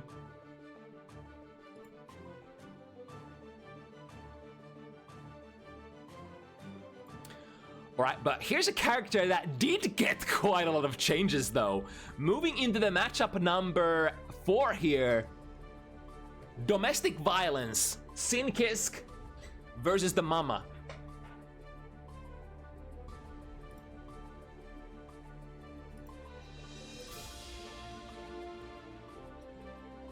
Should probably mention before I forget completely. This will be Tibisu's first showing on Bounty Hunters as well. And goddamn if it's not once more the French community that brings all these Sin players in. Man, I swear, like, there are the French community loves this character. Some of the best players in the world of Sinkisk are from this region. Patachu, for instance. But it's not only Patachu, it's just, you know, I need more than my 5 fingers to count the decently prominent players that are, you know, coming from this region for this character.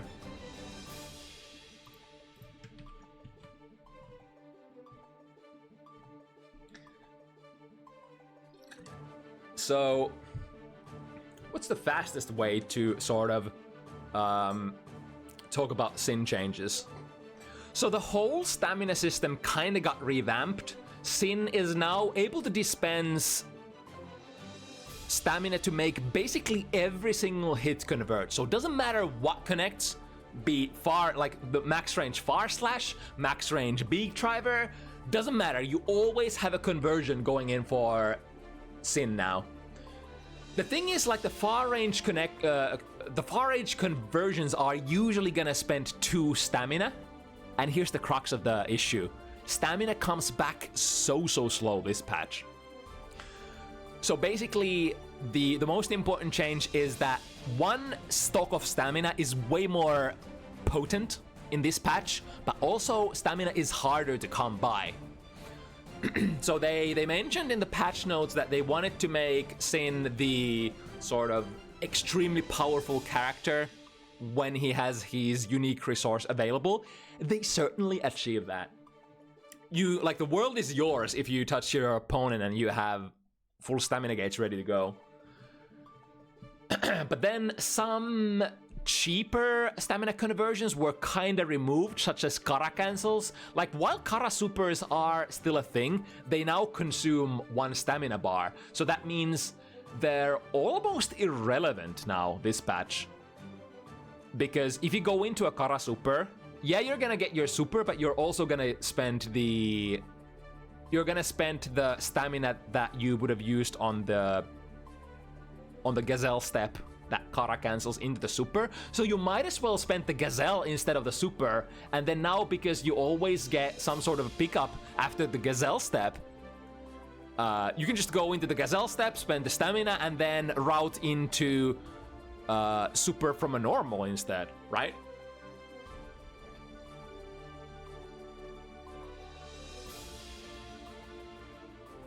I guess it's like... The cases where I still would Kara super this patch is if you're a goat, if you're a gosu, if you're an absolute boss man, then perhaps you could do 1 hit confirm, such as like Elk straight into RTL, which in the previous patch you would do with Elk 2. So you would get 2 hits of easy hit confirm window, and then I hit it, alright, Kara super. This patch, for the same cost of 1 stamina, you could do Elk 1 straight into the super if you're good. So I can still see Kara supers being useful like that if you're strictly working with a budget of 1 stamina.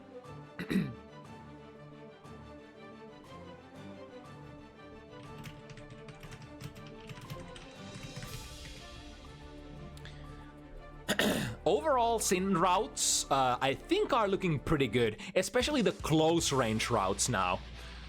Basically, if you can touch them close range, it doesn't matter, close slash, 2 heavy, 5 heavy, 2k, 2p, don't matter.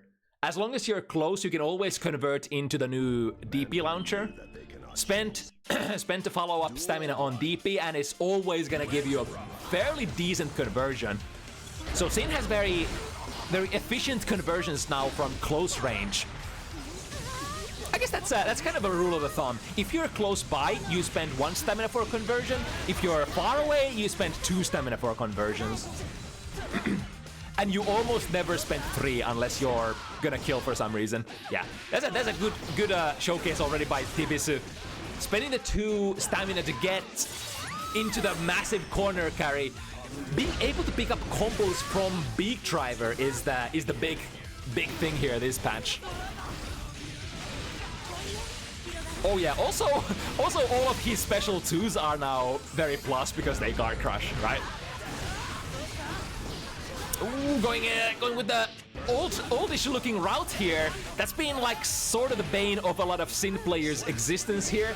During these 4 days, trying to adjust to the new combo routing, because it's basically all of the old combos are obsolete. Same for maybe corner combos. The corner combos will still function as per usual, whereas you would route into Hoof Stomp and that's gonna give you 0 stamina conversion, but everything else is completely different. So Sin players would have to go back to the drawing board and try to figure out, all right, what are my conversions in this patch? Yeah, there's the toughest spot that you can be in. 0 stamina and you hit a Beak Driver. You're usually gonna be too far, even for an RC conversion. And now Tibis working with that very drained stamina bar. Look at how long it takes to build back. However, often enough, when you land like just 1 combo, that 1 combo for Sin this patch is gonna do massive damage. So against a soft character like Dizzy, it's very reasonable to assume that Sin gets 1 touch in, Dizzy loses half of their hit points. And then you can kind of afford to go on the defensive to wait for your stamina to come back, and then somewhere at the midpoint of the match, like maybe 20 seconds in, you're like, alright, I got my stamina back, and now it's time to finish with my next touch. Ooh, the DP is gonna whiff. Cass is gonna take a punish with the throw. Gotta get some extra oomph out of that throw, especially with the pop on the ice floor. That's another interesting, nice! Able to check there on the early elk hunt. So for same concept as the old Elk 1 into Elk 2 applies. Speaking of the Elk 1, Elk 2, spend a lot of resources here, not canceling into the super at the end. So Cass is gonna take advantage of that. Could have potentially got the RTL or the Tyrant Barrel there to break the wall. Right, reaction checking. Cass, not quite awake. This anti-air too heavy. We'll definitely take that as the Sin Nation. There we go. Spend 2 stamina. Comfortable pickup from the Elk 2. It looks so good. Looks so nice. Looks so comfy. Finds the hit. RC. This could kill Dizzy. Ah, not quite.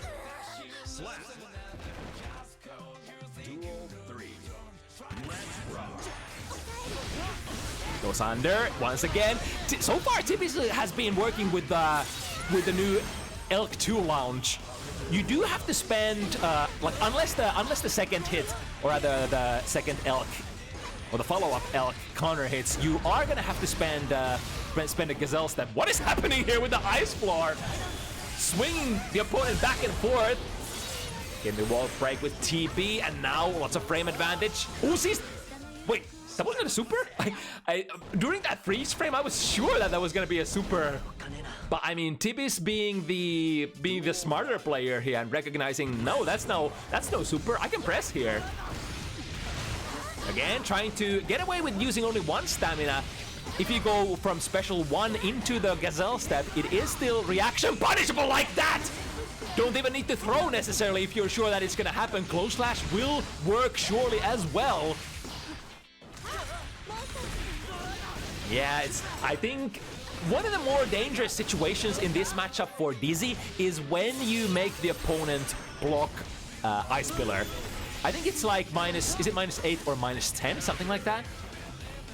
And because, big counter hit, use it to summon instead, we could go into Ice Pillar and freeze them and extend the conversion, but, you know, there's an option to increase the size of your minions and your army instead, and looks to be working out for Cass this time around.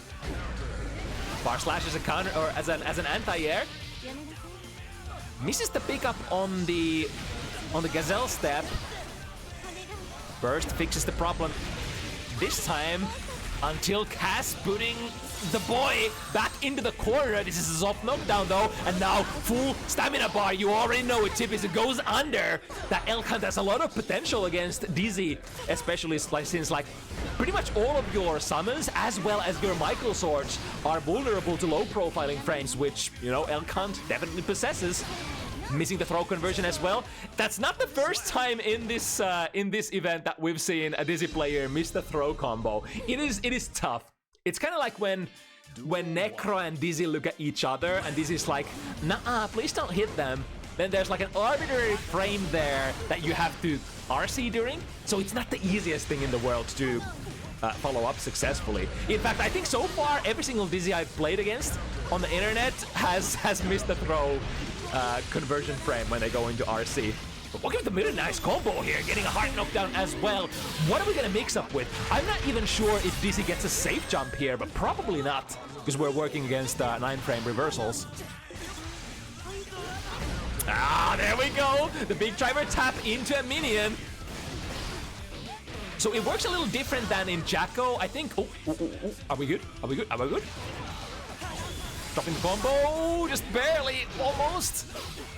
Very low stamina here, gotta be careful. Basically, at 0 stamina with no follow-up capabilities, every single special move is punishable. Yeah, realizing it as well. Cass has in fact been very active at, you know, interrupting those like one stamina burns if you go like special into Gazelle. As well as when, you know, Tibis is super low on stamina and just can't cancel at all. 6B finds purchase. There's a lot of black spikes here, but keeping the pressure alive. 2K 2D, break it.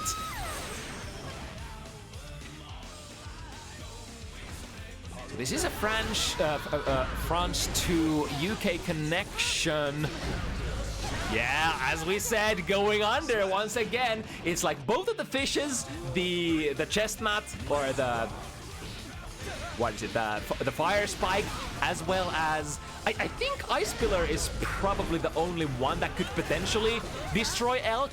but it depends on like which version Dizzy uses. If it's the S version, then it might catch the elk on the way in, depending on, you know, spacing and timing.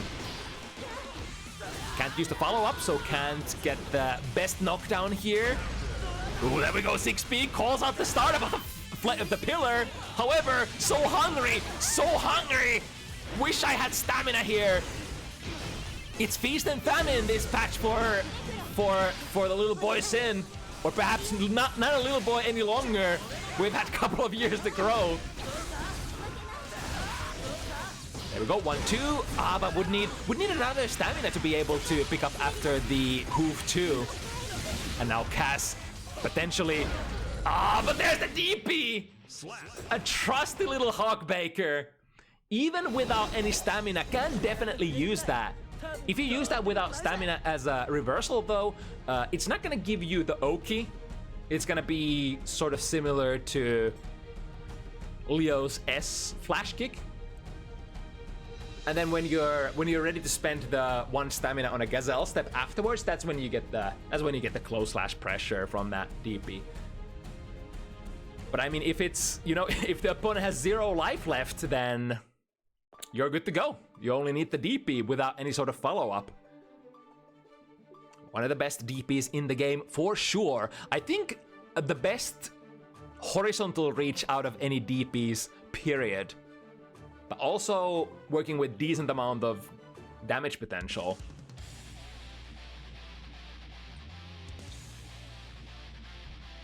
And can even increase that damage potential a little by spending an extra stamina. Usually not worth it unless you're ready to get the kill, because like reversal DP ain't gonna convert anymore.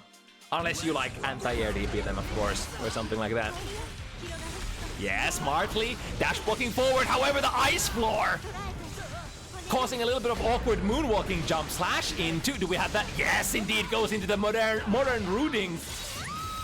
The DP2 is what causes that really nice launch this patch. As long as it's not your starter, the DP, if it comes as a follow-up move in the combo, it's gonna give you such nice routes this patch. And Hoop finds it at the end. That was a decently big I think Tibis actually had the stamina there, so wasn't necessarily go big or go home, but you know, decent gamble nonetheless, because it's not like you can happily go into the hoof follow-up and be happy with the frame advantage after that.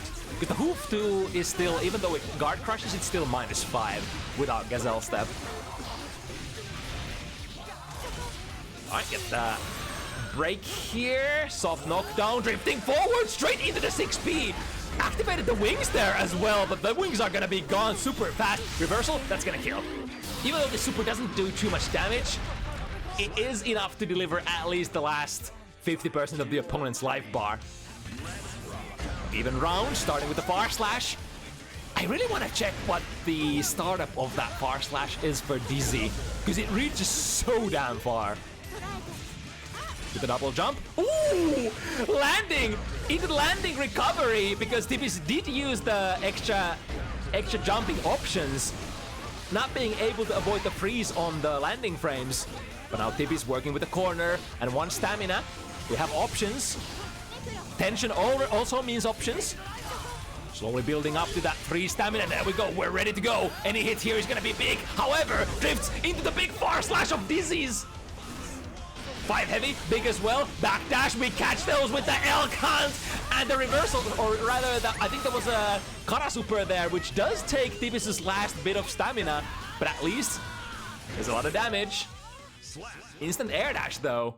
We were dooming and glooming about Dizzy's, you know, reach on those instant air dash buttons. But I mean, if your opponent is not crouching down, if they stand up, then, you know, they're as good target as any. Ooh, I love that, protecting the fish. I think that's what a lot of the stronger Dizzy players are doing as well. Realizing that people love poking into the fish, so you could, you know, approach 6P or even Michael's sword to defend them. So if your opponent swings into your fish, then they get counter hit by your poke. Deknud barely missing there, very close. With the 1 stamina here, uses it on Gazelle Step. However, Cass has been so vigilant with those. Now we're gonna have to play defensive for a while. Ooh, a little late on the stamina burn. That was a really nice idea by Tibisu. Ah, yeah. Can't actually block that. That was the very startup of the instant air dash, which technically in Guilty Gear games puts you in a state where you cannot block at all. Oh, poor little Deknud has no momentum moving whatsoever when the ice field is active. That's the power. That's the power level of the ice field. It increases the zoning potential of Dizzy so much. I think since we're so early into this patch and this character, people still haven't actually realized how, you know, how much of a difference maker it is if you want to sort of just maintain your distance and try to zone people. Oh, but there's no zoning here because Tibisu is spending everything. All the stamina. 20 burst as well. Oh, no punish there. Hoof Stomp first hit is definitely punishable even on hit. There we go with the big 2D into Michael's sword, and now gathering a couple of minions. Always be ready for the Deknud or the instant air dash if the ice field is active. Slides into the throw. And now what? Misses the first. Fire spike. Go for another one. Oh, this time gets it through. I think almost every single beak one in the Gazelle Step has been, you know, either mashed or thrown by Cass. But that was the one time when she wasn't quite ready to play the RPS. The jump in. Oh, alright. Starting with the DP, spent the Gazelle Step for pressure, and now, just like that, in the corner. Gold burst timing, really nice for Cass. Oh, no hit confirm. This will hit confirm for sure.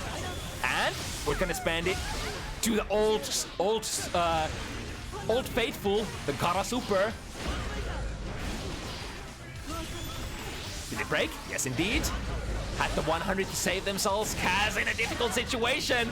Without the stamina, we got the old trusty conversion. You can always put 50 meter on those special moves to convert them for Sin if you're lacking the stamina resources.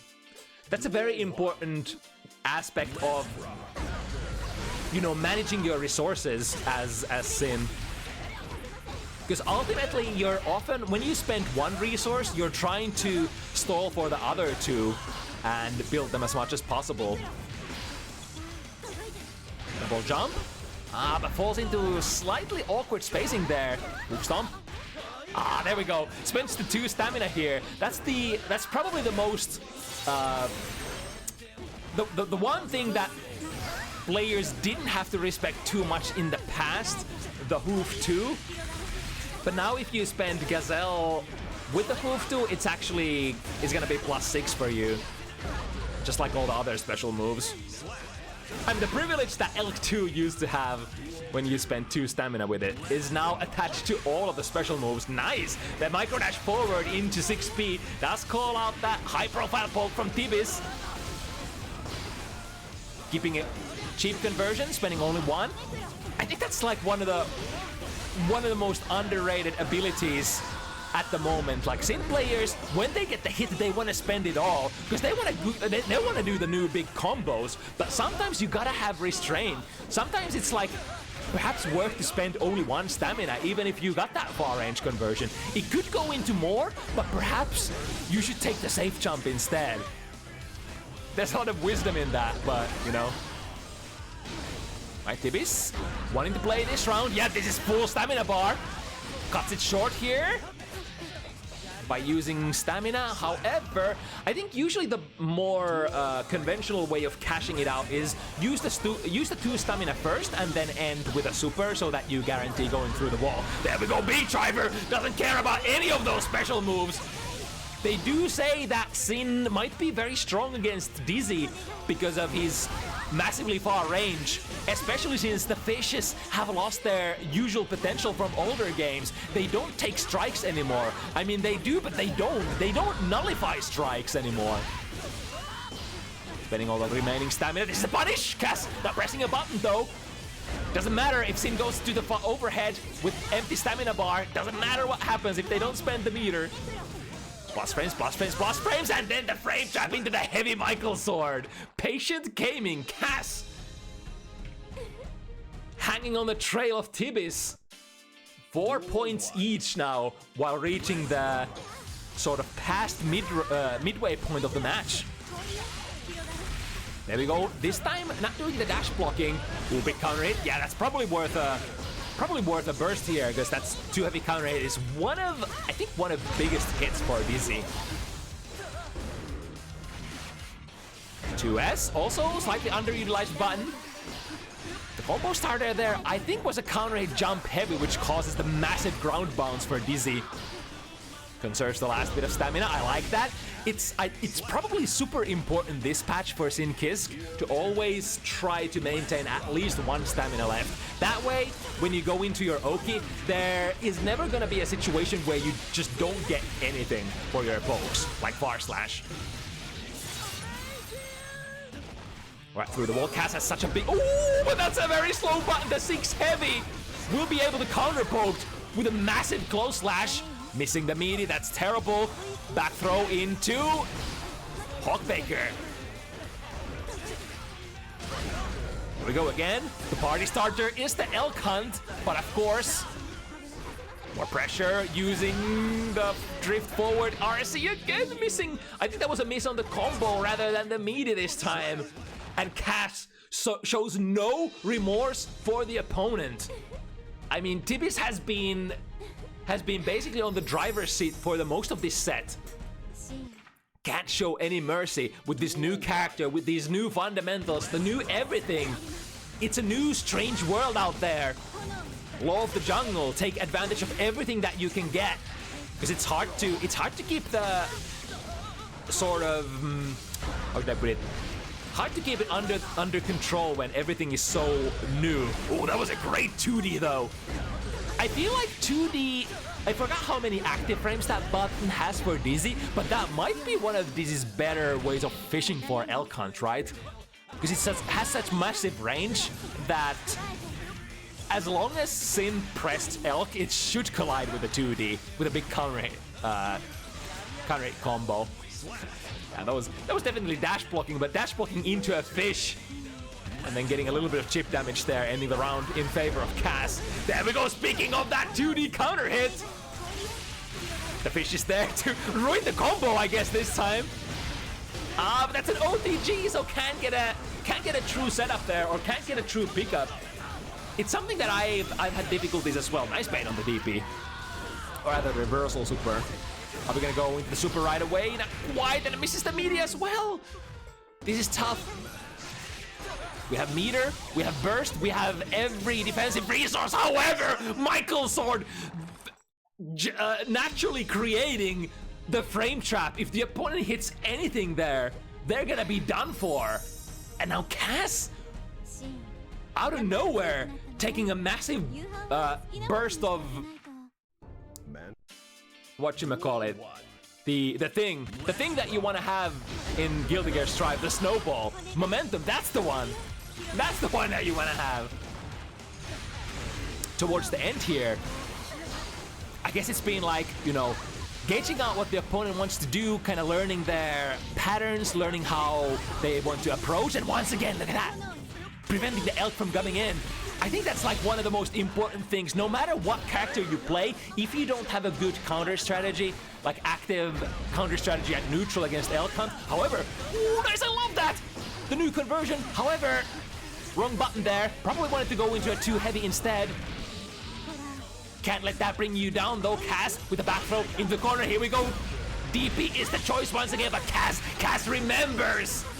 She's been hit by that DP so many times in the same situation, but the combo drop, ooh, barely avoiding it, and the dash cancel. I think that does not combo, but Tibis wasn't quite ready to react to that dash cancel animation. He is very fast after all. And now Cass on the first set point position. Too slow the combo, here comes the Elk Hunt, and we're converting that, no problem. into a big fat 50% health combo on Dizzy. And now the positive bonus. The tension gauge on board is gonna give Tibi some extra options in addition to the stamina options. Probably gonna burst here. Oh my god, no super. Last chance. Are we living? That's a dude. That's a 6 heavy. Once again, Cass has no choice but to burst here. But the 6 heavy again as a preemptive. You know, I mean the hitbox is large, right? It's that's such an unlikely suspect to counter poke the incoming elk, right? But I mean, it works. It definitely works.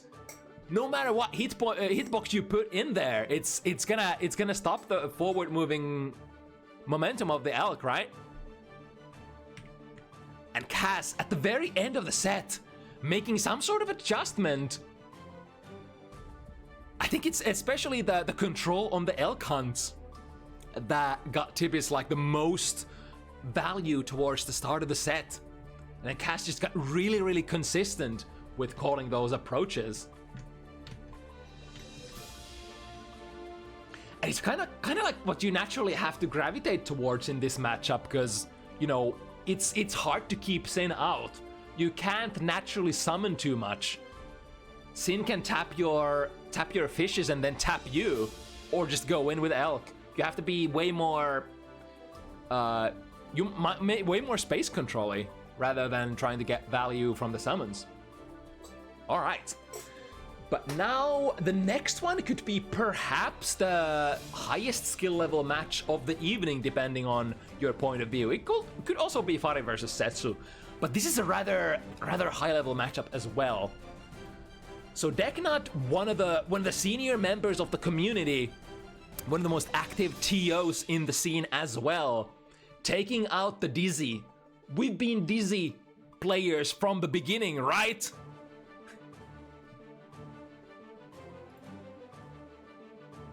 Deck is gonna go against newcomer on Bounty Hunters, one of our other sort of prominent community figures in a different sense. You might know Citizen from a couple of, you know, extra Twitter accounts, some particular ones about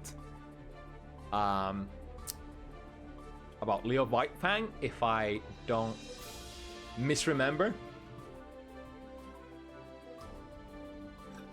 Either way, I was in a little bit of a conundrum there, because I really wanted to have Citizen. I really wanted to have Citizen in the roster, but because this is technically this DZ introduction event, and it's only day 4, and we can only assume that people have learned to play the character so much.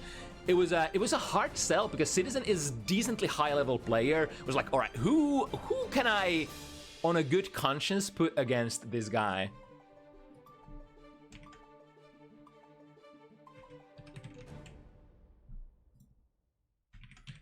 Let me call the players as well.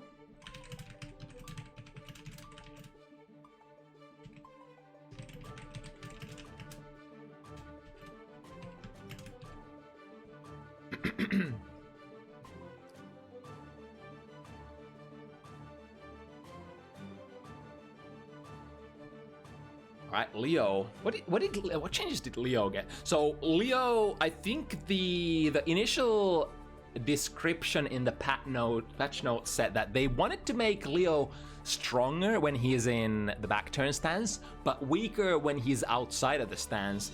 And how they went about it is in the normal mode, they made it harder to just dash block forward, because now when you press block after dashing, your momentum kind of dies for your dash, right? And on the other hand, they made it so that back turn stance dash momentum is actually transferred into your forward moving normals, just like Giovanna does.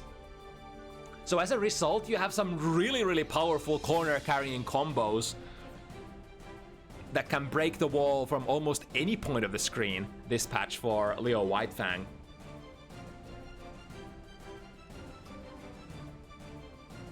Other than that, though, I mean, Leo has always been extremely strong in the back turn stance. That thing has not changed. So some Leo players have said that, you know, it's for the majority, it's the same stuff. It's like if you're pressuring the opponent, if you're in back turn stance, then the deck is completely stacked against you. Deck. You see what I did there? So instead of reflecting on themselves, but yeah, I mean, Leo is kind of one of those characters who should have some mobility issues when they're not pressuring the opponent, right? You have a lot of far-reaching normals, but none of those are like particularly fast. And now that you've lost the some of the power of the dash blocking, maybe the vulnerability of Leo Whitefang becomes more apparent when he's away from the opponent. And deck, already you can see kind of the sentiment here, kind of the feeling of what kind of spacing you want to keep against Leo. However, when you are on that striking distance of the 5 heavy, very, very dangerous against Mr. Whitefang. I just realized 2D. 2D is probably amazing button for Dizzy. And I know Citizen loves the back, or sorry, not the back turn RPS, but the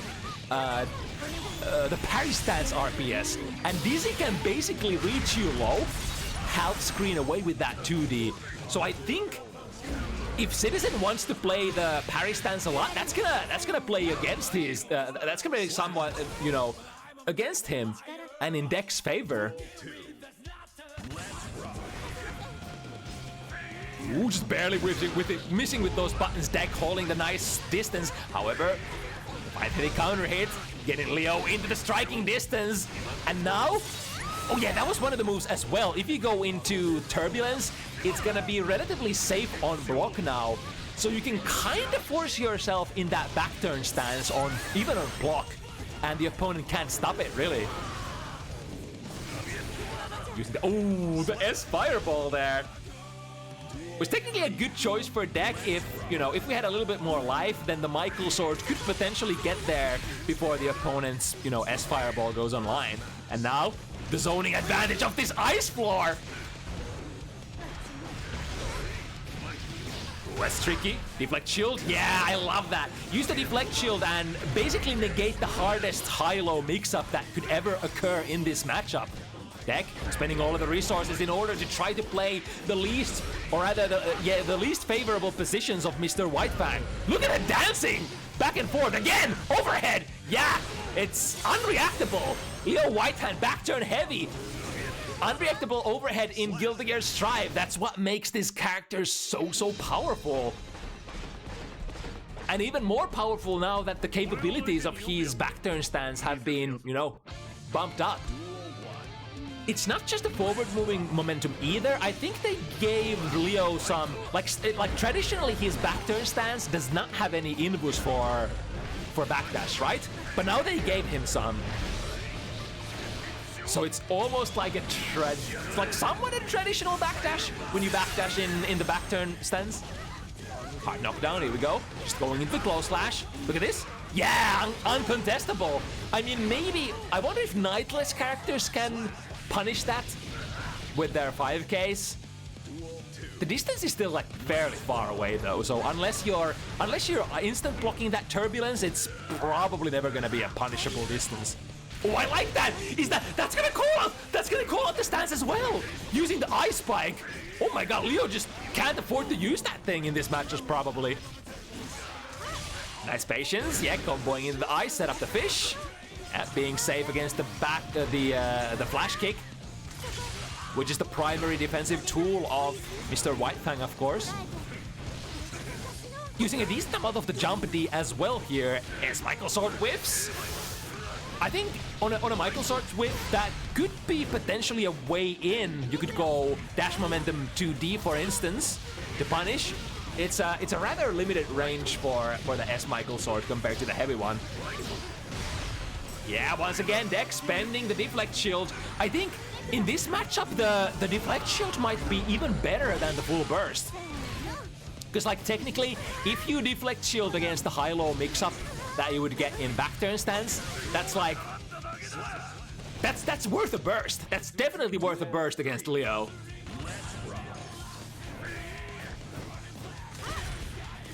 Alright, good dash block into the spike. However, even if you're like minus 10-ish or so for that ice spike, what is Leo gonna hit after that?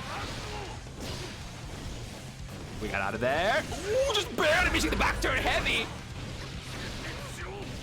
And now, yeah, you can see going for the dash momentum in the back turn stance, trying to extend the corner carrying potential of especially that back turn K.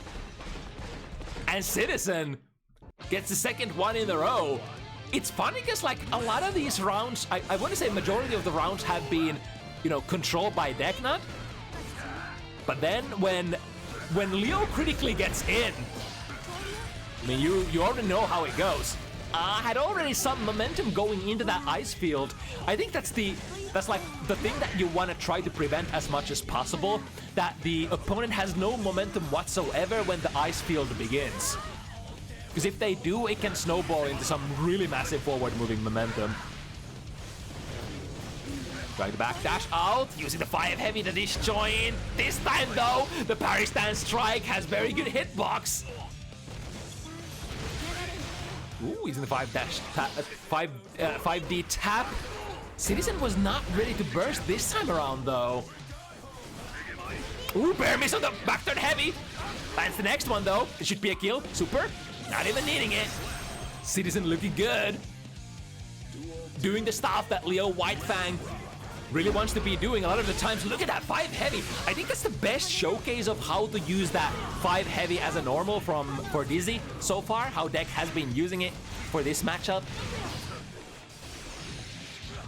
Ooh, landing into the recovery there after the deflection. I think that was something that Citizen didn't actually want to do. We're going into the big combo and it's gonna hurt so much even without the super against Dizzy. 15 forward, nice, blocking there. Yeah, that was one of the changes as well, that it's much harder to cross your opponent up with Berserker dash now, or Berserker slash. Yeah, like just like that. I'm not sure if that would have even gone into the cross up. Oh yeah, it's the speed difference. So at the start of the move, I think the change reach as thus. At the start of the Berserker slash, you have way less momentum, way less speed, and that's why you more often end up in the front side of the opponent. Yeah, doing still the dash blocking forward, which is probably something that you gotta do against these zoners. Guard crush, that's gonna be a big plus into. Doesn't have the meter. Yes, probably the best thing that Leo could do. If you can't break the wall, you don't want to let a zoner go back to neutral, so just let them tech out of the wall, take the back turn stance and try to intercept them instead. An intercept Citizen does here. All of these rounds are so freaking close though. It's like Deck basically needs one touch in any of these 3 games so far to take it home. But no, at the end, Citizen is just somehow one step ahead. There we go once again with the 5 heavy, and with all the 3 hits connecting, we get to put opponent in ice. There we go. I mean, it's still minus, right? So even if you go into the turbulence and if the opponent can't really hard punish you, if you do hit a standard button, you should probably get interrupted. Yeah, look at that. The Berserker slash, the start of momentum is so much less. I bet I can react to that better now as well, right? I wonder if that remedies the situation of that one frame that you can try to throw during, but you can't. That's kind of been one of the most annoying things about Leo Whitefang and the artist formerly known as Rekka 2, the Berserker slash. Look at that! The 2D! Massive distance, massive counter poke! And getting a massive combo for Deck as well. No counter hit, so that won't go into the Michael sword. Swinging the sword. Trying to wait for a response from Citizen before pressing a button. Gonna get their burst back here. Dek, of course, fully aware of that, ends the combo slightly earlier than perhaps they could have extended it. That's gonna mean Citizen will go down with that burst.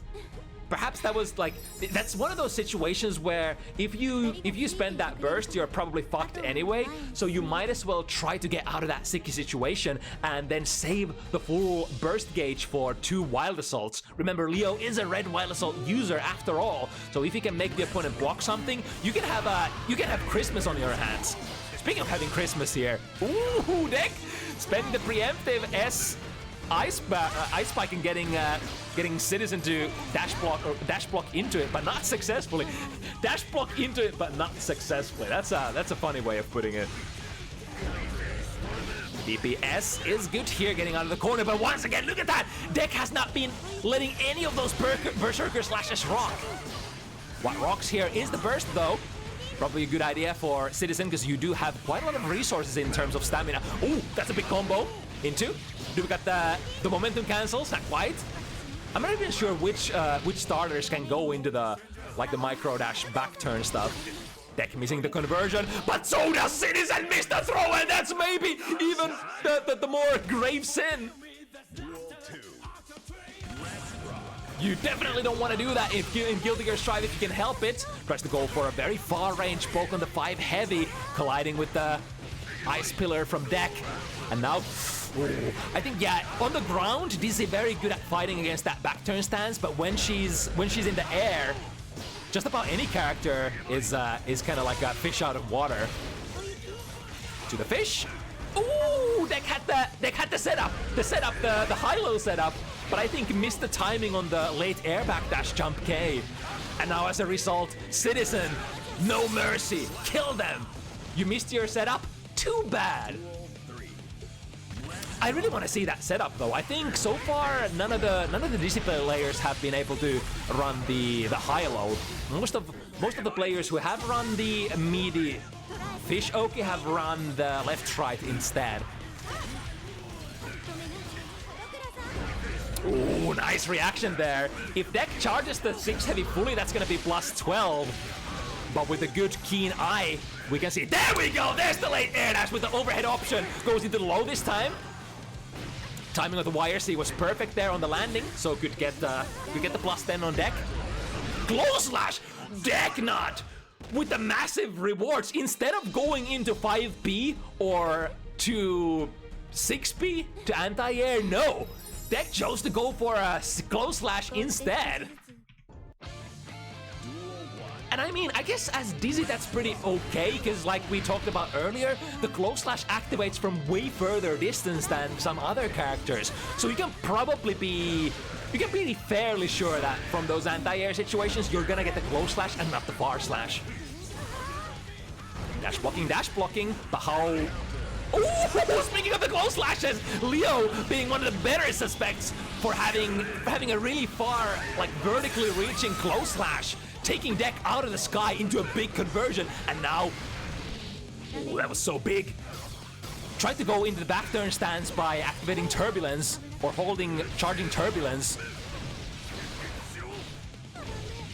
While really amazing read there by Dek on that maneuver, was not able to hold the offensive position here. With punish on the 2 heavy, prompting a burst from Dek. Nice spikes again. Oh my god, the dude whips the 2D and straight into the DP. That's the classic RPS if I've ever seen one from Leo Whitefang. Tap it. This is rather expensive here early. Like, if you can kill your opponent with that tap dust, then you know it's always optimal. But then if you don't kill your opponent, and well, I guess it doesn't matter too much because you were on that tension building bonus, right? YRC against the potential plus frames of the 6 heavy to the other side. However, Dek once again, no Berserker Slash allowed here. Another throw. That's the keen eye of the reactive player. You can't do that shit when your opponent is so aware of everything that can happen. And here comes the Ice Spike. Sorry, Ice Spike. Fire Spike. Fire Spear, whatever you want to call it. Chestnut. Starting with a 2D, that goes still into a conversion on a counter hit. catches the backdash with the back turn heavy as well. There we go, the dash blocking is okay this time! Dek tries to get out of there with an instant air dash, however, Glow Slash is ready, and you bet your ass this is gonna connect on the tumble. Never mind, that's never gonna connect on the tumble. Like I said, I would tell you no lie. That 5D, even on hit, is not gonna be plus, so Dek, ready to press buttons, and now we gotta run this pressure sequence relatively safely if we can. Citizen is dash blocking forward as much as possible. Look at this. Yep. Staying safe, inching forward and trading on that 2D. Oh my goodness. When you get to that critical range there, even the trade is okay because 2Ds will hard knock down the opponent. It's like a little further than half screen distance. You're probably not too thrilled to swing that dash momentum 2D, but then when you get a little closer, then it starts to be really, really dangerous. It could actually collide with something from the opponent. They get the 6B, anti-air this time. Yeah, good looking spacing. Citizen takes out the heavy fireball. However, we got projectiles that can go over that heavy fireball. And now Dek with the, I think that was anti-air fire spike, taps the 5D. Not quite the kill, but I think even if this heavy Michael sword was blocked, that would have probably taken Citizen to like 0 hit points. Because man, the chip damage potential of that is a lot. Again, I love that. So I think Dek has done their homework in regards to what kind of stuff Leo Whitefang would like to do to you in this patch. If you let that turbulence rock, if you don't throw it, then Leo is gonna enter back turn stance on a like round start distance. And like for 3 times in a row now, Dek has been throwing that as well. Throw is traditionally very, very strong against Leo. A lot of things from Leo move forward and put him into a compromised position. Like so! And this time throwing into the right direction as well. Take out the fish, check if there's a DP, no DP this time, and then back to the zoning, has to spend the meter on this. But there we go. That's the one situation where you can't throw. Your OG brain tells you, throw it. When you see Berserker Slash, you throw it. However, when it's combined with the RC, you can make the frame situation so that there is no throwing that cross up, right? Which is kind of what happened there. It's still one of the banes of extremely vigilant players who just, once you see it, you want to throw it, right? Got the heavy fireball out immediately. This time Dek tried to go for the same sequence as previously. Tried to use the fire projectile to check Leo over the heavy projectile. Ooh, rare footage of Dek actually not throwing the Berserker stance, but perhaps it was okay because Citizen also put themselves in the corner.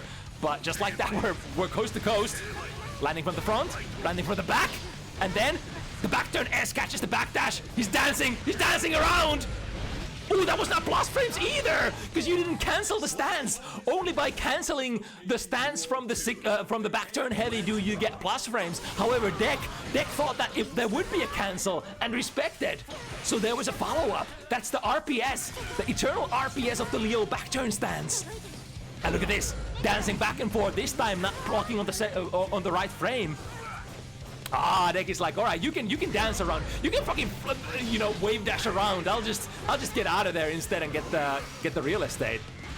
Yeah, trying to test the reaction times of Dek once again. Dek says no, tap the dust. Is it gonna be enough? Not quite. We're going back to neutral. With something, both players trying. Oh, again that throw. Wait, what was that? What did that throw there? I blinked and I missed it. There we go. Start the fire slash. Fire slash? Fire slash. Ooh, that's a big one. Yes, Citizen immediately burns the burst meter. Get out of there. Very nice. Once again, collides with the 6. I mean, that's a punish. Yes. Could have even gotten a normal starter perhaps, but Dek playing it safe and taking the throw. Ooh, I like it. So I think Dek is trying, like, Dek is understanding what Citizen is doing here. Dek is starting to see what the approach plan is, the wave dash, the kind of wave dashing that Citizen is doing forward. The most safe way to approach your opponent. Slightly weaker this patch, because as soon as you block, the momentum disappears. So Dek is trying to target those frames with stuff that is very active and stuff that hits very hard, such as the too heavy there. I think is the game plan. Or 2D. 2D is probably a pretty good one as well. It really depends on the timing. Yeah, back turn stance. As long as your back turn K is still on the recovery, can't go into the back turn D, the parry, right? Patiently waiting out the fish, and now look at that chip damage on the Michael sword. Oh, this is big though. One conversion, that's gonna be a kill. Break the wall. Bam! One mistake. I guess that was technically 2 mistakes, but you know, it's a very low number when it comes to Leo Whitefang what you can do. With a freeze. Unfortunately, you can't combo freeze into freeze. There can only be one frozen state achieved in one particular combo. So if you're starting with an ice spike or starting with a 5 heavy freeze, your combo is going to be cut a little shorter than some of the other starters.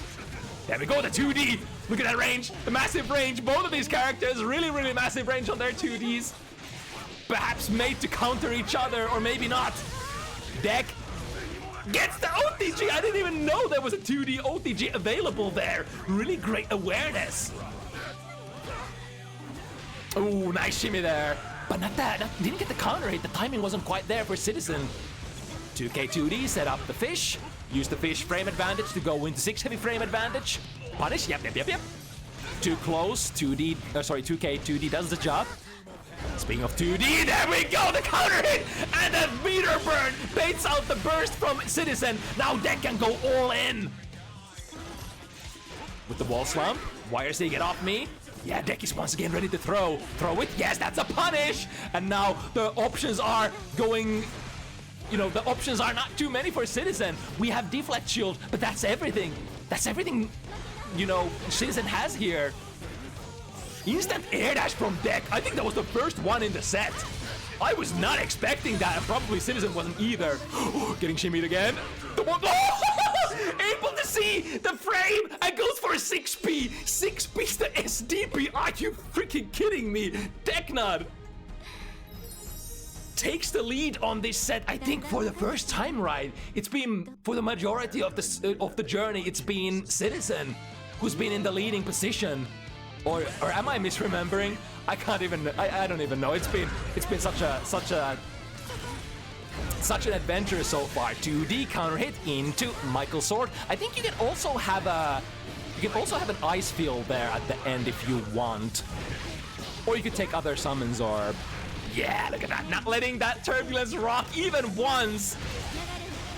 I'm gonna say, if you ever wanna research how to play against Leo, I think this is the set that you're gonna reference for the rest of your life, right?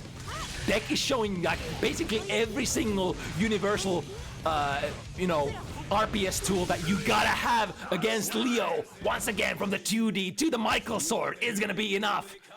Damn, Dek has the momentum. Citizen looks like they're a little bit lost here. Had a very, very strong start, but now what? When you have a you know, patient, passive, analytical player such as Dek, again, they're patient, very ready to block the DP as well. Last chance to breathe, get the burst out, and now what? Yeah, sets it up so that one can't be thrown, but then using FD, pushing Citizen away from the back turn stance. The one thing, once again, the thing that you want to be doing. The one thing you want to be doing the most, like try to push Leo as far away as possible so that the close point blank range pressure from the back turn stance ends as fast as possible. Dek only needs one, and now Citizen is in a top spot. That's a punish though. I think Dek used the heavy version of the pillar there, perhaps expecting that the opponent was gonna backstep. Right, containing the corner. Very aggressive burst here for Dek. Yeah, the 2Ds, look at the 2Ds are starting to come out. Try to dash block this. Yeah, come into my 2D. What's he gonna do? The Michael Sword is gonna push you so far away. Dek, get the punish there, not even a throw. My muscle memory would have been like, alright, I see deflect shield, I throw. But Dek is like, nah, I'm gonna go for the maximum damage here. And the 2D based gameplay. I think Dek, it might have been like a epiphany. It's like, oh right, I have one of the furthest reach 2Ds in the game. I'm taking the Giovanna. So why should I not use my advantage? I have better cancel options than Giovanna out of it. I'm Giovanna plus. I'm her. Oh, here's a couple of good dash blocks. Initially gets Citizen into a RPS distance, but then sees the DP coming. Citizen is very close to a burst, goes for it immediately. Pays off, and then, ooh, there was a nice showcase of how if you have momentum going into the ice field activation, it actually carries you pretty far. So Citizen got decent value out of that from forward moving momentum. Stands up the block. Oh, but the second one! If you block the first one, I'll do it again. I'll fucking do it again. Deknud, 7-4. And oh my god, I think there was not a single Berserker slash. Oh, never mind, there was one. Dek let one Berserker slash fly. That wasn't unthrowable, and it was the one Berserker slash that took Citizen into the right corner and sort of cornered themselves. My goodness, what a showcase of perfect understanding of the distance in this matchup. This matchup that Dek just played here. I think this is reference material. Like, watch this, learn from this, understand the spacings of the Leo matchup.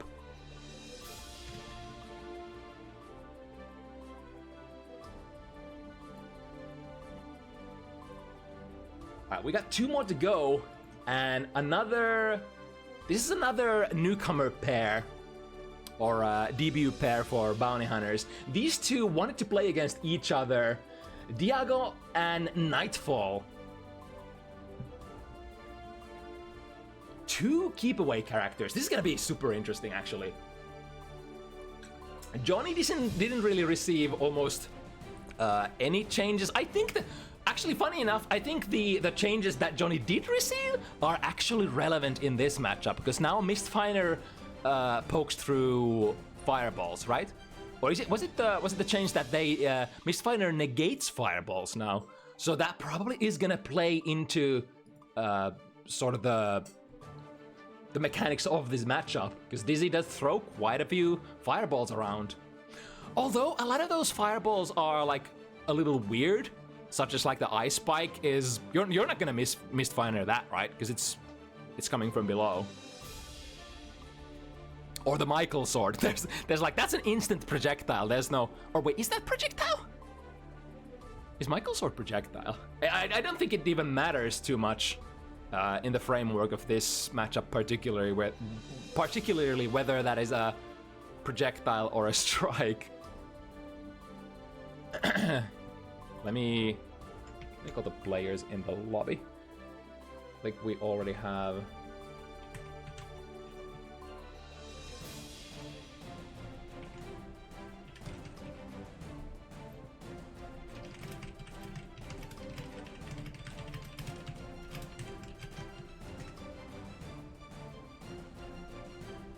Not a projectile? All right, I'll believe it. I mean, a lot of the times when you have like just an instant hitbox, it tends to be a strike, right?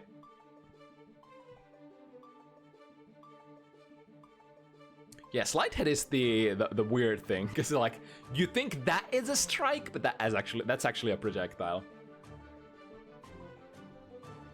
There's like very funny interactions there, especially that you understand in Potemkin Mirror. I'm not sure if it's the same in Strive, because Potemkin Flick in Strive is a little weird, or has been a little weird up until this point. I think currently Potemkin should be able to flick every projectile that is not a super, right?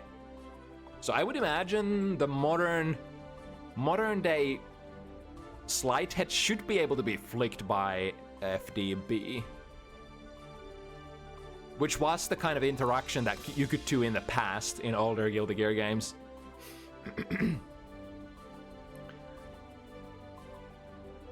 Okay, so Johnny.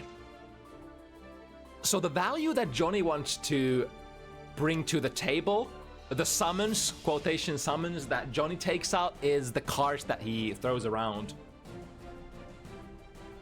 Whereas the value that Dizzy is trying to print is usually like from summons, and those take quite a while to activate. So it's a little weird because like both the summons that Dizzy can generate, as well as the cards that Johnny is gonna deal, they take a little bit of time to activate both. But then Mistfinder,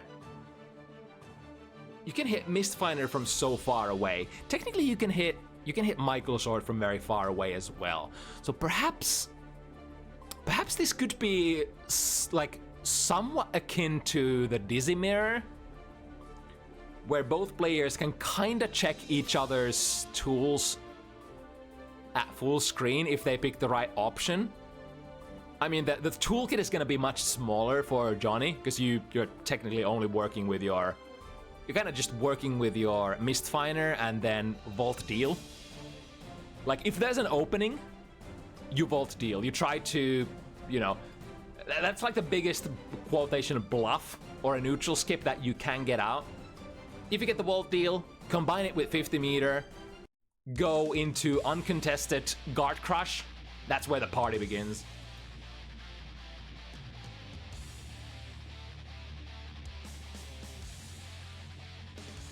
Yeah, I guess Michael's Sword is also slower.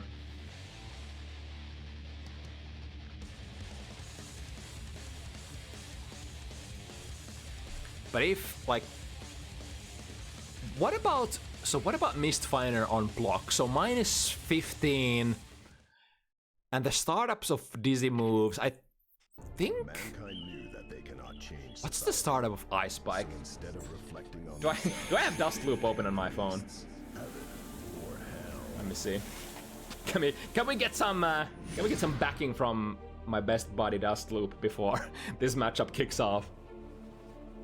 勝ち負けの先、未来のために戦うの。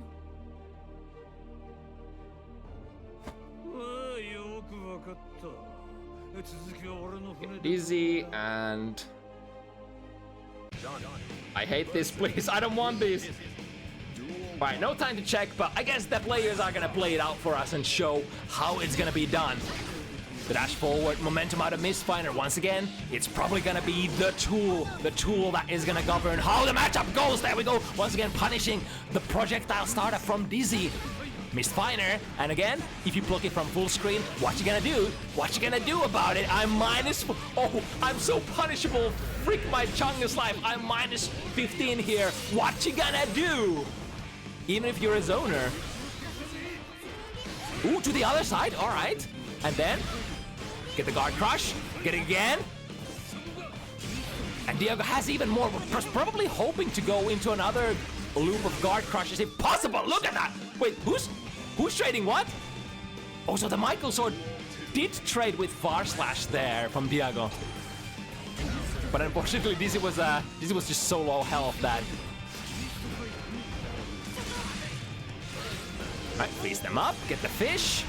And because this opponent is not one with a DP, we can do way more interesting things on our Oki this time around. It's only with the 50 meter that you're gonna have to worry about perhaps the opponent reversing out of the situation. Guard crush.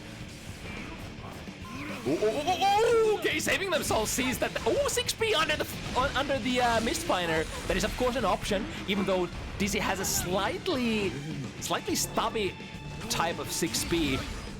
Still gonna do the job. Stands up for the both overheads, and we're out of there. Go under the Mistfinder once again, Michael Sword, and we're neutral. However, the forward, the dash forward into Mistfinder, he's doing some really big work here for Diego. Ah, there we go. Caught them with the instant air dash, and that's gonna deal enough damage to put Diego in 1-0.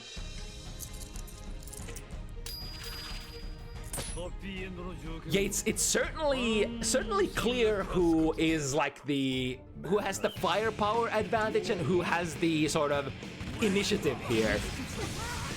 For DZ to get things started, it's gonna take a little while longer. Ooh, try to 6P, but I think Diago's already to the other side here, using the ice physics to your favor here, sliding forward in the block string. There's a lot of like funny stuff that you can do with the ice physics to get like perhaps like extra fire spikes or extra stagger pressure in there as the ice physics are making you travel forward. Found the frame trap. Burst from Nightfall. Ooh, able to actually convert that. That's a kill. Wait, that was a jump P. Jump P conversion successfully in my Guilty Gear's trial. That was a pretty cool maneuver, I gotta say. Avoids the turn-up hitbox, goes under the Mistfinder hitbox, and now Ice Field is there, pops it, tries to get a close slash mead, however. I wonder if it was the extra frame advantage that you got from the Ice Field pop that kind of bamboozled Nightfall there. To the other side, that's a punish even! But here comes the neutral skip that you're gonna contend with. Is that gonna catch high enough? Yes, indeed. We have a tool. The Imperial Ray can actually contend with the TK Mistfinder. That's good info. Nice. Recognizing from the 2 heavy hit that we routed into, there is still an option to go for the heavy ice spike. Mankind knew that they cannot change society. So instead of And there's of course a lot of value still gained from some of these new prospective DZ players or new things to optimize, like how you enter your combos, if you're gonna take like max damage or if you're gonna ooh, look at that, wasn't the forward moving momentum. So Diago getting lots and lots of momentum moving forward, sliding across the screen with that ice path. But that heavy button is technically a fireball function, which allowed Nightfall to get out of there. Not scratch free though. Straight, tried to backdash out of that turn up, but that hitbox is massive, forcing the situation. With the vault deal, and the throw is gonna deal enough damage. The sort of RPS against Johnny's block strings often, especially when Johnny has 50, is you're trying to predict when the vault deal is gonna come out. I think traditionally, like, DP characters are waiting to see the DP come out, and then they try to DP on reaction. I think most characters can 6P as well, right? Depending on their hitbox. Ooh, very patient there, waiting for the Imperial Ray, which never did come though. This goes through the wall, Joker trick, decent damage. Both players really high on resources. Instant air dash jump heavy. Trying to backdash out of there. Well, they were playing a little bit of a game of cat and mouse there. Both players point blank, face to face. Are you gonna throw or are you gonna backdash? Usually, if you're reading for a throw option from your opponent, then you backdash or jump, right? I mean, usually backdash because that gives you better ability to punish. But Diago is right.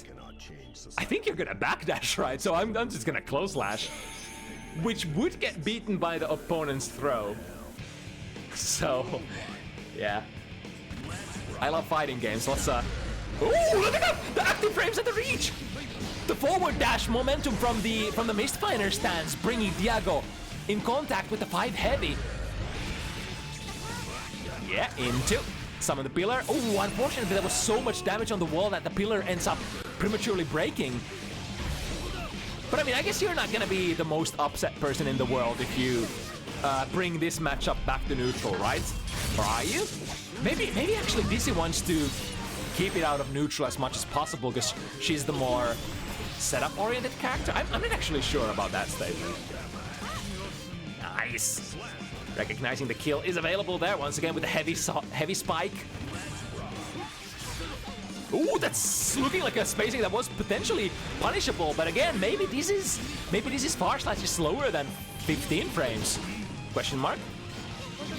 Or maybe the latter half of the nice hacking. That definitely calls out the Mistfighter stance, during which you can't block to the other side. Oh, that was not meaty, question mark. There we go, once again doing shenanigans with the Mistfighter stance, stuff that is not blocking, so Imperial Ray gets us out of here. The fish covering us, Close Slash catches the backdash, but since Nightfall was trying to convert into a too heavy that time, was the wrong button. And now Diago, reaping the benefits of that, tries to escape! The turn-up hitbox, no dice, the big diamond! The big red diamond preventing Nightfall from getting out of there! And once again, Ensenga, look at the damage. The Ensenga was actually, like, one of the few changes for Johnny was that the Ensenga damage did get increased quite a bit. Ooh, there's gonna be a punish on the fireball function once again that the Mistfighter is, and now we mix to the other side again. Which side? Oh, it's always the same side, right? Or wait, no, that was the high-low. That was not the left-right, right? Jump heavy to swap the opponent out of the sky. 2-2. So from the 2D K-fish, it's dash jump into 2K plant on the other side, or dash jump, late air backdash jump K, if you want to play the high-low. And then jump forward or instant air dash is the left-right. Ooh, a little too far. Double dash only gets you so far during that. Look at that. Had momentum going on from something. I think that was a step dash. So like the rules of the ice field are, if you have already momentum when the ice field activates, then that momentum gets amplified and you go forward really fast. But if you have zero momentum while the ice field activates, then that causes friction and prevents you from building momentum. So there's a little bit of mini RPS game if you block an ice pillar and you think that the opponent wants to activate the ice field. In those cases, you can dash forward and you're in the opponent's face. And speaking of being in the opponent's face, now, ooh, tried to be a little tricky there, but Nightfall calling out with a throw. Nightfall is running out of, ooh, look at this, very brave dash forward, but I mean, you kind of have to be brave in this situation. Too heavy into, caught them. Able to convert a little bit better because the ice field was active, so the fire spike actually got something. To the other side again, I think we saw that setup in the first game. YRC, give me +10. God, that chip damage from the Michael Sword is so much. 6p, but no cancel. This should kill, right? No, just barely. 6 heavy is the biggest OTG available. I didn't even know that you can cleave the ground with that big tail of narwhal. Right, we're advancing extremely fast. Here comes Johnny with the new improved forward dash. 15 frames, am I right?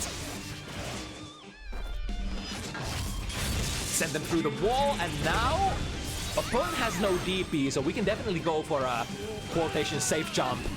And extremely safe it is against all those options! Perfect. Caught the backdash, just went for a quick little close slash and then waits for the burst. And the burst indeed arrives, as predicted. Putting Diago in 1 game lead here, but extremely even so far. Ooh, big counter hit that goes into stuff. Freeze them, get a setup. Ice field, yes indeed, yes, yes, yes. Ooh, and the round start Michael Sword as well. Don't you try to assume the stance, for there's a massive pillar below your feet.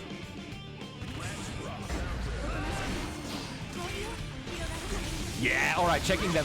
It's this same interaction has happened so many times. Nightfall tries to poke with the pillar, but then Diago also recognizes that Nightfall really wants to activate the ice field as well, like that! Just like that! The forward moving momentum puts Diago right next to Dizzy. Oh, that up, the P version of the fish ain't gonna do anything unless your opponent jumps out. No activating field this time, not from this range. We have so much meter though. Drift in there. Frame traps. Oh, look at that, how fast that wave dashing function kind of happens. Forward dash, you're already in there. And it's so hard to react to as well. It's like an overhead, like 2 dashes, 30 frames.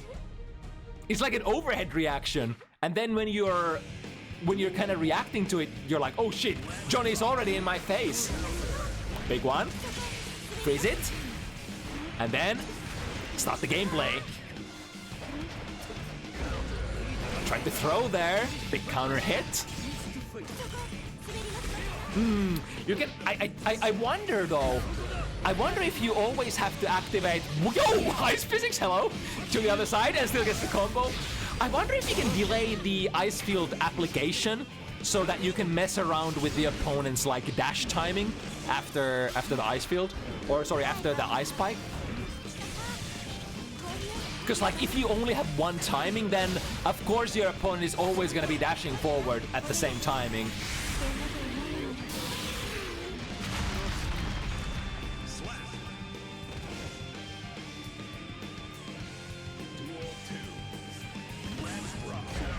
Ooh, with the 6P starter here.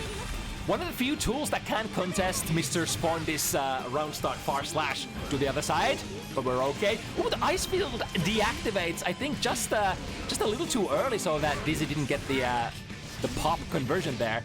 Nice. Dash jump over the fireball. I mean, I say fireball. I mean, Mistfire is technically a fireball. You know what I'm talking about. OGs, any OGs in the chat? Anybody else who sees Mistfire as a fireball? Yeah, me too. I think this would be the first time in this set that Nightfall is in the leading position. Mankind knew that they cannot change society. So instead of I mean, it's very on brand here. Johnny is the more explosive one out of them, able to cover distance much faster. But then Dizzy is the... Is it okay to say that Dizzy is the more technical character? I mean, the base kit of Dizzy ain't really difficult by any standards, right? I think that's one of the appeals of Dizzy, that she feels like a very like tricky technical character, but the execution to do stuff is actually pretty simple, I'm not gonna lie.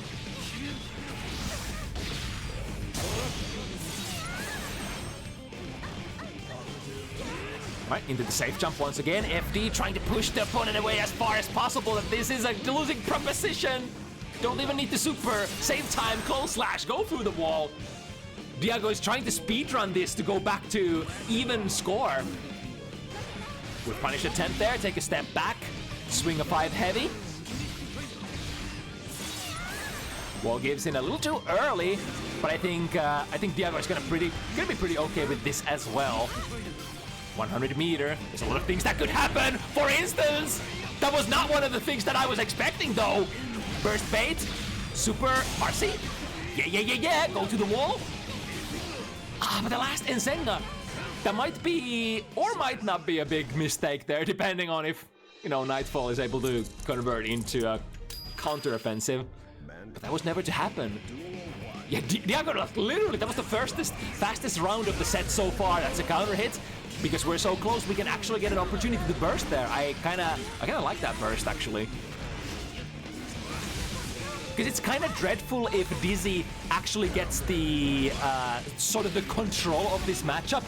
I think many people would agree that the momentum at the start is on Johnny's side, and as much stuff Dizzy gets to implement, like the more she gets to summon, the more ice fields, the more hits, it all snowballs really fast for Dizzy. Because you get to play situations where Johnny just has no options. Like, think about the ice field. What is Johnny gonna do full screen when you can't reach with Wall to Deal, then you can't reach with Mistfinder while ice field is active? You're not gonna get any momentum moving forward. Speaking of momentum, straight into the 5 heavy of Dizzy's. And now, this does cost quite a bit. Has to spend the burst here to take this round comfortably. Whereas, again, the backdash, back step forward, 5 heavy, extend yourself into this one. Michael Sword to frame trap at the end. Look at the chip damage! God, that was the S version and that chip so much! Jesus Christ, hell. It kinda changed my view when I woke up this morning and saw how much chip damage that freaking Michael Sword does. I'm like, wait, can't you just build a sort of game plan around that? And you just make them block Michael Sword over and over and over again. And on the other hand, it kind of made me think that maybe I should FD against Dizzy. Specifically the block string enders, right? So that the Michael Sword chip damage doesn't go through. Albeit you pay a heavy price with that one. You know, holding FD on guard crushing moves, it has a very steep cost. Speaking of that, look at the damage. It's the first, like, that was the S. That was, oh my god, that's so much. Like literally, the blocked Michael Sword did as much damage as like 3-hit combo. Jesus. But I mean, kind of same goes for Johnny. We got the guard crushes, which Nightfall does negate with the use of FD there, I think.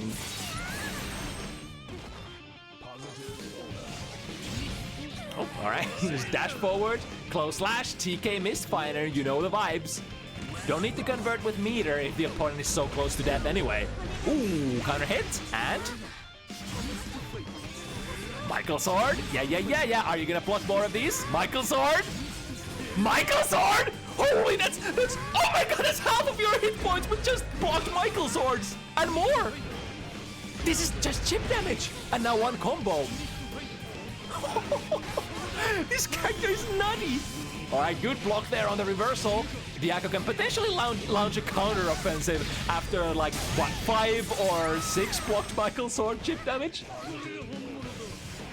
To the other side. There we go, and that's a counter hit. Diago tried to assume the Mistfinder stance there, but, you know, strike into heavy mic. Yeah.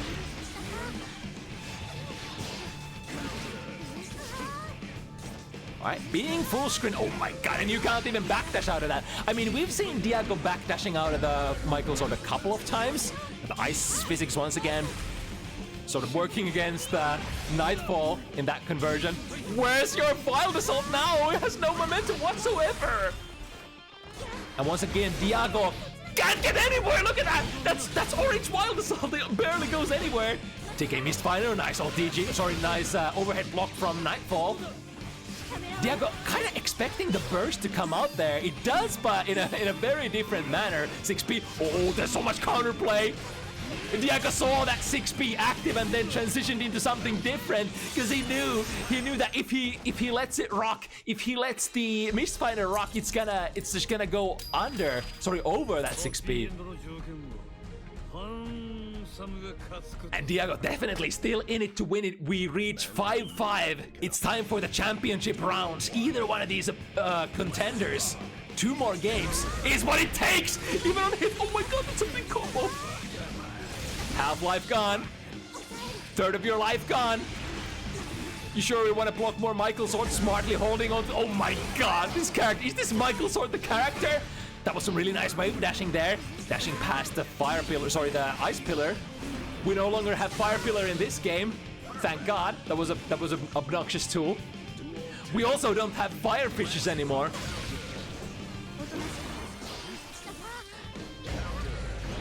Alright, very nice starter. Delays a little too much, I think, was in a mindset to do a block string. A frame trap block string. Lots of damage. A little too high to convert. I think my name would have connected there, maybe. Connects this time. That's a wrap.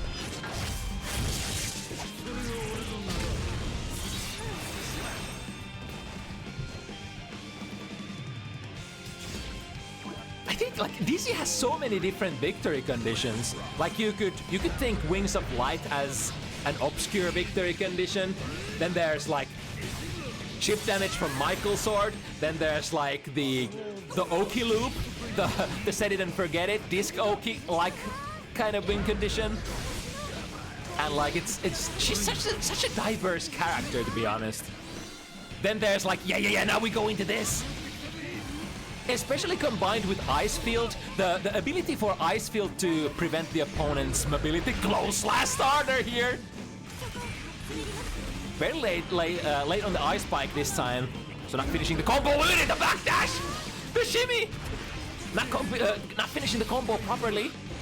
But this time, go into the fish. Deflect shield. She's incoming at the big counter hit close slash. Perfect timing. If you strike, like, during those slowdown frames, if Nightfall strikes a little too early into that deflect shield, it's still gonna be active, so you're still gonna blow your opponent away. But smartly, she delayed and waited for the deflect shield to deactivate. And got the big money. Alright, landing into the far slash, which not the hugest deal. Activate the field. Oh, that was that was quite the greedy sequence there. I think might have been a miss input as well, because the 2-2 heavy input kinda, I guess. I mean, there are other heavy things that you could be inputting as Dizzy. Oh, nice! Not getting bamboozled by the empty travel. That wasn't even a deal there. I think it's like the situation resolves faster if you vault but don't deal, because there is no hit stop. So if you really want to bamboozle them and try to maybe like do an empty throw, then you would omit the deal that you usually do. Oh, that was a dangerous whiff. However, Diego tried to go for the whiff punish with the Mistfinder. Or Wild Assault, that's gonna punish! But because that was from such a long distance and because Nightfall didn't have the RC there, just had to convert into some extra pressure. I mean, I guess maybe 2D? I mean, Dizzy also doesn't get the biggest amount of frame advantage for her jump-ins either, unless it's like counter hits. Speaking of, Nightfall has been utilizing that instant air dash much more towards the end of the set, and it has been working out pretty well. Especially since Diego has been, you know, moving backwards with that Mistfinder stance and trying to make the opponent whip something. Get the throw. Could this be the beginning of the end? Nightfall is on set point. That's a counter hit from Cold Slash. Drops the conversion. We go again. Summon the fish. This time the upper fish. All right. Oh, like, I get it. You summoned the upper fish because you were trying to knock the opponent into it with the tap blitz. Or sorry, that tap dust. Oh, Diego getting initially value from the pop. However, Close Slash puts a big stop sign on Nightfall's forward dash moving trajectory, who's probably trying to end the set with a very Kai Kisk kind of manner. Going like a half screen dash into a throw. There was a lot of momentum going into that Mistfinder. Holy, was that a new thing? I activate. Now once again, Johnny has so many difficulties moving.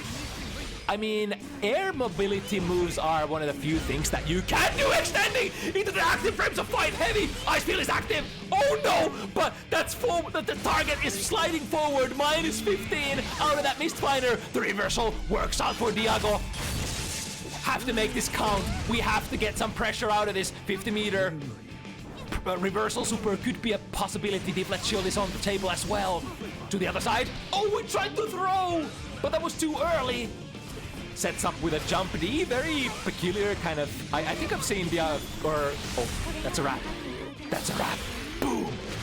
Through the wall and Nightfall. From the 5-5 position, getting an explosive ender when it counts the most. Well, that was a very interesting kind of matchup to explore. With two characters that kind of do same things but a little differently. I feel like it's the power of the ice wall. Sorry, the ice field. Because like think about it, when you have zoning type of characters, the power of zoning type of characters usually revolves around being able to position your own character at the best possible place. But when there's a mechanic such as the ice field active, like you can't properly position yourself. Dizzy is the one who gets to control where the stuff happens, and that makes it really tricky. on the other hand, it's like Dizzy usually needs... Wait, does Dizzy need a knockdown to activate? No, she doesn't really. If the opponent is already at full screen, you do an ice spike. And then I guess it's like RPS is the opponent like dashing into the field activation. Yeah, it's just too early. A lot of this goes slightly over my head, but I'm digging it. It's new. It's interesting.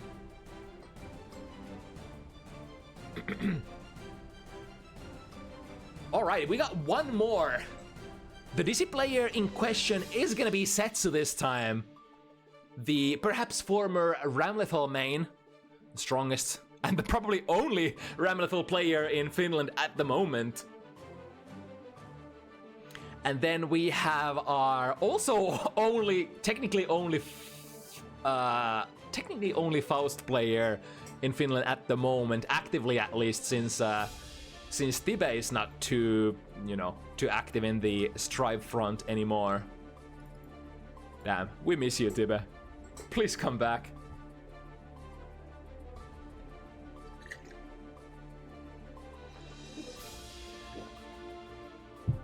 Right, the changes for Faust, though. I think the biggest changes were sort of on the sort of item front. So a lot of items got their properties sort of tweaked, and then a lot of the changes that Faust got was stuff that directly involves the item, such as like the interacting with your 5D and the items, and then the new move. What is it called? Was it the home run, or what's that called? I'm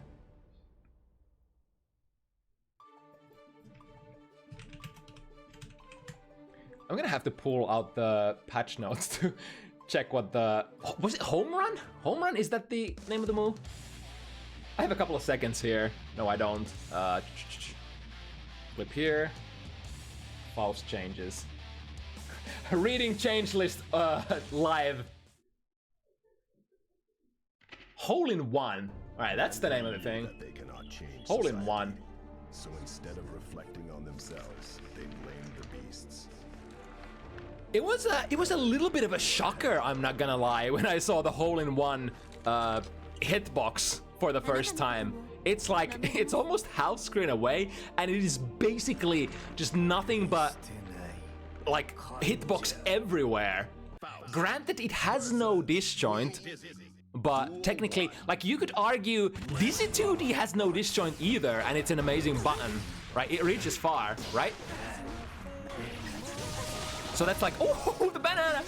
That's probably like the most interesting thing that I'm looking forward to in this set. Just seeing what the hole in one can do for Faust. With the stagger pressure, the little guy is still there and gonna perhaps activate. Tries to throw. I see you. I see Setsu and Fari both had the same idea. It's like go into the throw animation and negate the little guy. There we go. There's the hole in one. But I'm not exactly sure what kind of applications you have for the hole in one for like poking or combo potential, other than, the stuff that it can do for your items. There we go, with the newly nerfed Jump 2K as well, has more landing recovery now, I believe. So yeah, there we go. You can already see it. You have to stay in place for just a little bit longer. It's historically been a really obnoxious tool to try to deal with, because Jump 2K has always recovered really, really fast for Faust. So often you can find yourself in a situation, especially in the older Guilty Gear, where you're like, jump 2K, jump 2K, jump 2K, and you're like, wait, is that a block string? And you're like, oh, hello? The afro? Flowers? Kinda cool, unique afro. Into? Yeah. Alright, Fari taking the first one. Two senior members of the Finnish fighting game community. I think Fari is a little less active in the competitive front at the moment, whereas Setsu is basically like locked in, is kind of attending every single offline tournament in Finland that they can, you know, playing a shit ton,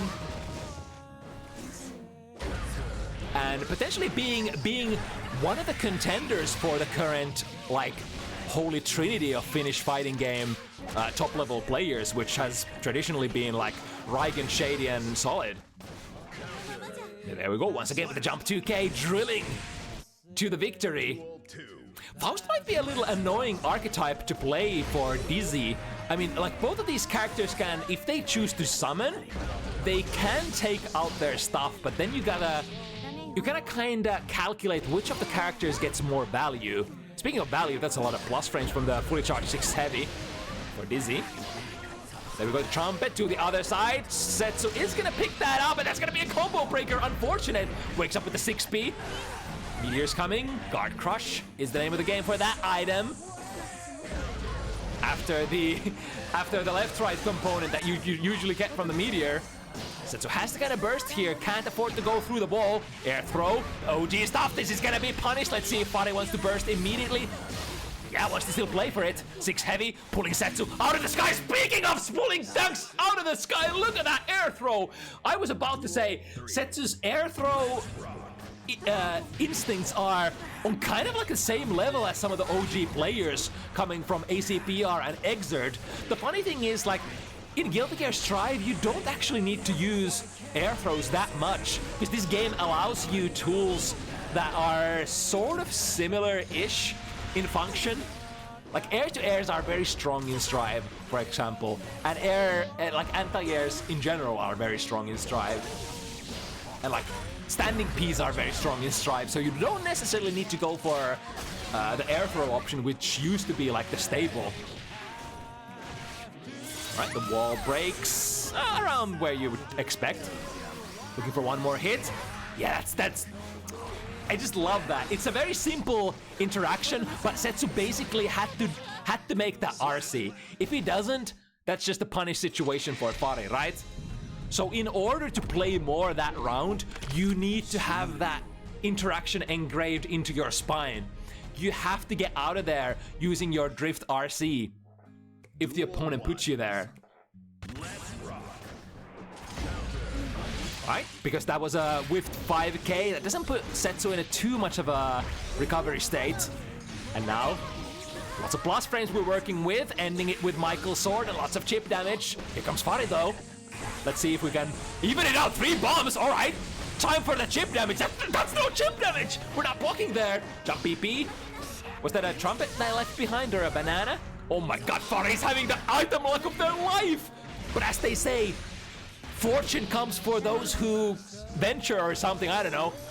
If you use a lot of, item summoning command, eventually you are gonna throw those good items.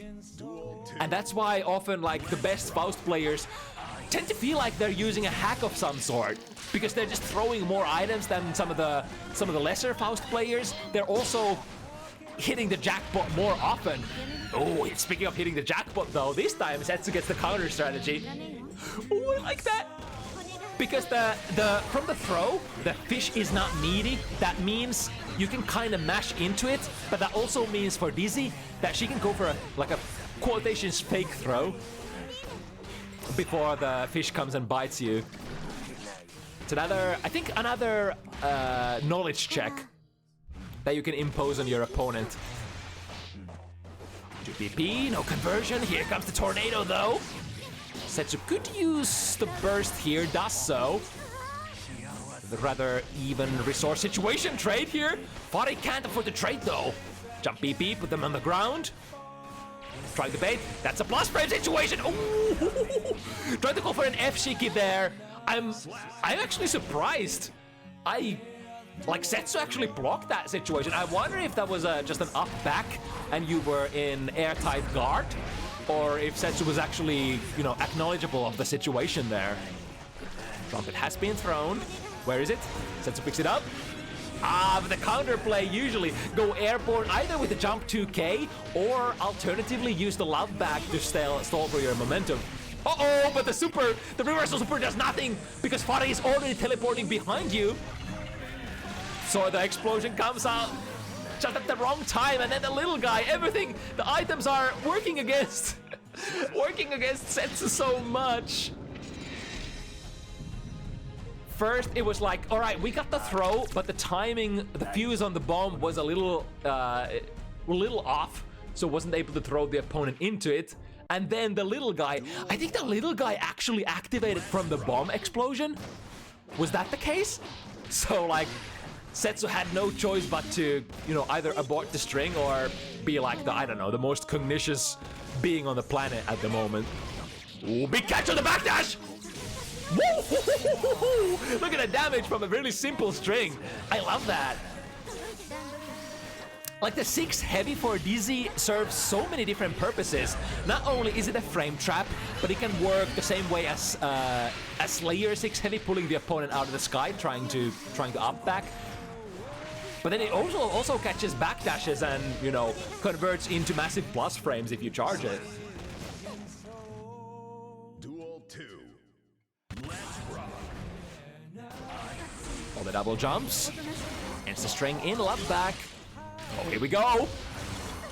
Fari chooses the burst very early. I think that's the kind of momentum that Fari usually likes to play in their matches. Burst sooner rather than later. Backdash into the 5B conversion. Put them on the ground. The Afro has been acquired by Fari. Would love to throw it, if possible, but I think Setsu ain't gonna allow it at this point. Perhaps an accidental side switch, I guess we never know.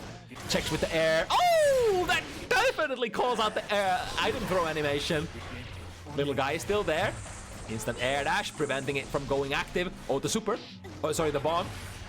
I think did not activate the little guy. The little guy is off.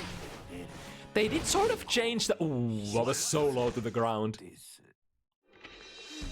That's first point for Setsu. I think they adjusted like the sort of the patrolling AI of the little guy somehow, but I forgot what the patches actually said or read about that.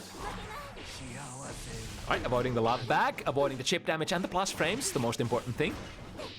There we go, going low. Going low is of course very useful against the good doctor. For a lot of his pokes just tend to hit very high up in the air. Plus 12. Blackbeard tried to do something during that. The fully charged 6 heavy is also a sort of a, I guess, a knowledge check. Unless you know frame data, you wouldn't know that it's very dangerous to do anything after it lands. Or that you need to challenge it if the opponent is trying to charge the 6 heavy. But I mean, it's like, as long as you know that it's there, it's a very common kind of RPS in Guilty Gear Strive. Like if you've played against, I don't know, May, or if you played against Bedman, or characters like that.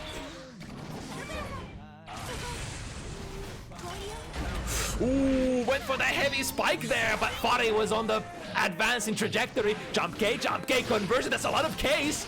We'll probably be able to pick up the trumpet before Fari. Yes, spends 50 meters to make sure that happens. Bomb in the background. Oh no! And a side switch! There was a lot of shit happening at the same time. Trading. Setsu can't afford to trade anymore though. Combo miss. Uh-oh. But the jump 2K saves the day. That rhymes, by the way. Oh, that rhymes too. Damn. Triple combo. Nice, 6B on the way down, we'll take it. And then, again, Fari bursting out of the situation sooner rather than later. Able to 5B challenge the 6 heavy charge this time around. Nice, aborts the string just in time for the explosion to go off. Instant block guarantees that Setsu lands straight into the throw punish. Playing with the fundamentals, this should launch, right? No, a little too late there. Jumps the reversal super. Now Fari does have the resource advantage. Setsu gets to summon. However, again, that the fish ain't gonna bite as meaty unless you perform it off a 2K. Sorry, 2K 2D, or rather just 2D. Just like that, Setsu Perhaps getting his hands warm, だんだん分かってきたよ remembering that yes, this is Faust. Yes, I haven't played against Faust in 10,000 years, for nobody plays this character. Yes. but it goes something like this, right? That was a dangerous angle as well, because the hammer was coming down from the sky as well. Hammer being surprisingly one of the better sort of insurance policies. Staying far away from the little guy. Oh, the strike throw out of the +12, and then into the +12 again. But I mean, if you're trying to utilize it from that distance, you do have to combine it with some amount of dash frames. Choosing to disengage from that situation. Oh, kind of cool angle there. It was a little late there. One more hit. Do we have the RC? Yes, indeed! And Setsu not only did realize that they are gonna build the meter from that, but also RCing at the right moment. Although, you know, I think that was a free one, because Setsu was probably like tapping the RC. So as soon as the hit registers, and when you become able to RC, if you're mashing, then you're gonna get it out immediately at the right possible moment. Running into the fishing pole. The amount of damage, and then takes out the little guy on the patrol. Setsu has to be really careful. He still didn't land into it. Hello, little guy? You okay? Metal Gear Solid guards? Guard AI? Must have been the wind. Yeah, I didn't see anybody here. I think that was supposed to be, or that was gonna be the heavy Michael sword, which increased the startup a little. And Fari was coming up from above. Ooh, just with a close slash, Fari tried to jump out. I think that time Setsu was not charging the 6 heavy. Ooh, good. Wait. Was that a 6B? Very well timed 6B for Setsu. Nah, he's realizing the bomb is gonna be in a precarious situation for Fari, so went as the Faust player into the bomb. And once again, oh, that's a perfect alarm bomb, holding Setsu in place so that Fari actually gets to the horn, the trumpet first. Mix up, left, right, of course it hits. Wait, that was a... Wait, was that front or the back? I think that was... Huh? I got mixed up for sure.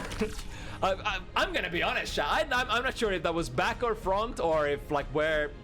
I mean, it kind of looked like front. No mix-up, was it the front? I mean, the tough thing is every single Faust player goes for the cross-up though. So if you play the front, then goddamn, 90% of the community is gonna get bamboozled.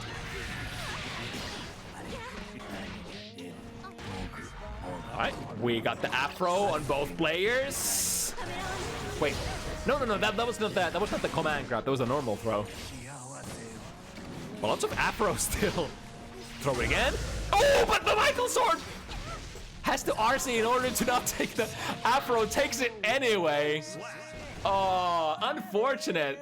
The one thing that Setsu was trying to do there, avoid the massive amount of... It's a guard crush, right, as well, if you have to take the afro. Little guy gets activated. So Setsu kind of having to just respect here a couple of items, neither of which are very important. In fact, the banana peel was probably a detriment for Fari there if they wanted to, procure real estate. +12, jumps out again. Anti-air is gonna work out, straight up. Stick up the opponent, Michael sword, and now 2S. That's such a cool move, a very underutilized move, or rather, I haven't seen too many players using that too much yet. I guess a little bit overshadowed by some of her other really strong moves, such as 2K being the standard block string starter, 2D, massive range, and then of course the other stuff that she might want to do instead of just striking at the opponent. Gold burst straight into the banana, so not being able to better their position. Fari is gonna get that horde, the horn. Oh, wait, huh? Wait, that was a banana peel there? a rare stroke of luck, perhaps, for Setsu.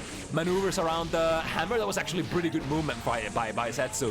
But there's another hammer on the horizon. You just have to hold it. RC, making sure that there's more pressure. Nice jump out of the throw. And now, deflect shield, kind of good. Setsu on a life advantage, though. Again, life advantage, such a big thing in a small, like a low power level matchup like this, where both players are just landing a lot of zoning strikes. Good block on the 6 heavy. Tries to jump dash in. Has to respect the bomb. Got chip damage is a realistic option here for both players, but no chip damage. Misses the combo though. No, Fari. Don't do it. And here comes the Michael sword. The heavy kind, always frame trapping. Fari finding themselves in a situation where they were trying to do something. That was a heartbreaking combo drop. But Setsu, once again, show the opponent no remorse. That is the spirit of competition. We're here to win, and not to have fun. I guess we're here to have fun as well. But I mean, you know, you play fighting games. You know how it is. You know how badly some of us want to win. All right, jump heavy. Ooh, did that meteors actually go off? I think Setsu actually thought that because they saw the meteor being thrown. Or was it? It was actually. Wait, was that 2 meteors in a row, or did Fari actually eat it?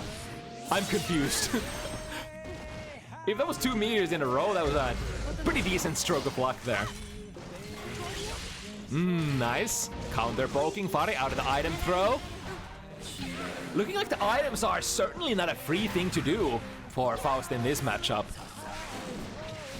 The late active frames of the spin. And then the 5B anti-air. The Old Faithful. Never connecting into much, like sometimes, or like most of the time your best conversion is gonna be something like 5B, 5B, 6B. And then maybe, do you get a mix out of that in the modern patches? I forgot. There we go with the jump D. Historically a very hard move to anti-air with its big hitbox. Insurance policy is on board. Setsu can't come forward against that hammer.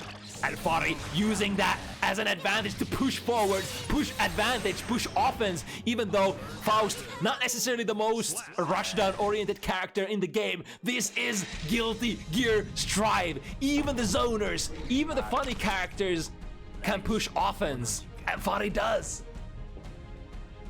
Everybody is a strike throw, even if you have a -1 close slash. And speaking of which both of these characters do have -1 close slash. All right, immediate burst. Doesn't even check if that was gonna, you know, get the frozen state there. I think not, because that was from such a far distance away. Into. Oh, interesting. I haven't seen that kind of setup even once yet. So that was like 2D K-fish into an instant jump D. Getting thrown out under pressure here. And now banana peel, not the most important item.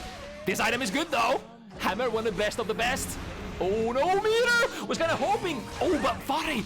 I think it's either Setsu thought that Fari was gonna build the meter, so respected afterwards, thought that there was gonna be an RC, and at the same time Fari was just trying to steer backwards and trying to build the tension for the RC. One more hit for any player. 2K tick throw. Yes indeed. Yes sir. Duel 2. Let's rock. But the connected to jump K from this is so high up in the air that Fari knew that there was not gonna be any frame advantage, right? Very committal mix there. If Setsu blocks that was gonna be a big punish. Ooh, getting hit on the black beat? You're basically in a black beat and then trying to block a cross up as well at the same time.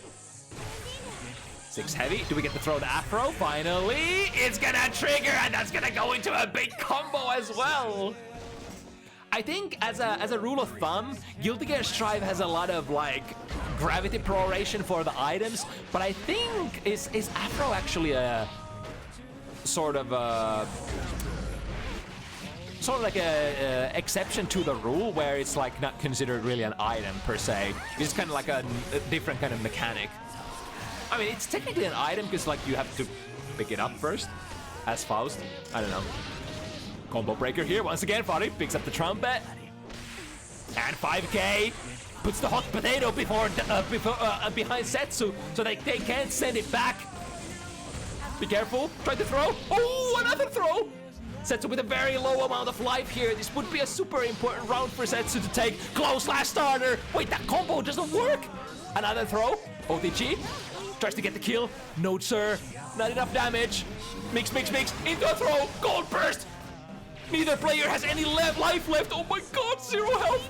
Jump D. Oh, you're not gonna anti-air that, are you? And since the instant the instant block rules are so different in Strive as well, if this was alt gear, like it would be a no-brainer for Setsu to like just try to instant block into it. Duel 1. Try to jump instant block into the jump D and then try to air throw as a punish, but like that shit doesn't exist in Strive. Pass the banana. Now Setsu will have to win 4 in a row here. Fought it with a massive advantage. It's like small RPS, small differences have been piling up. Overall, the set has been super even. All of the games have been extremely even, in fact. But when you lose a lot of those last pixel, last situation, RPS situations in a row, it leads into a staggeringly like disadvantageous situation like this. And now Setsu, staring at the elimination point, gets a little bit of an extra conversion from the Horde. But Fari will be able to side switch here. Misses the combo. Oh, Setsu also missed the button there. I think it was a throw. But Setsu did PRC option select in the end. Another contest, who gets the horn? It will be Fari. So we gotta make ourselves airborne or block the incoming, you know, horde of mini Fausts. Take your pick. Got one hit. Setsu trying to persevere, playing it around. S Michael Sword does not reach. There we go. Combos into the Michael Sword. Fari is patient though, not trying to summon into the Ice Spike. This situation again, and air throw! If you miss your spacing, the jump D might already be active, but I think because Setsu realized that the love bag miss makes Fari unable to recover in a very long time. The air throw is actually open there. Gets a small little consolation prize. Nice! Knows that every Faust player would go airborne there. So intercepting. Setsu living on a prayer. Survives this block string. But we need to be able to find something. The deflection. Oh! We got the quotation infinite! Knowledge checking Fari. And Fari tries to press into it at the wrong moment. Of course, you know, the most knowledgeable out of us would know that the solution to Fire Spike is to stand up, take the less disadvantageous situation when you block it standing, and then mash, because the Fire Spike has a lot of, you know, startup. If you crouch and then mash, that's not gonna work. But then there are also layers that allow Dizzy to call that out if they want to just deviate from the Fire Spike loop. And mind you, because that is I think the whole move is a projectile, so like both hits are projectile, so you can't utilize FD, right? So FD does absolutely nothing.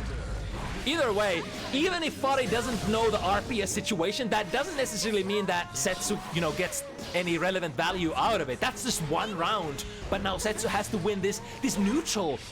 You know, you kind of have to start at neutral at every single round. Alright, the F deflect shield is expensive.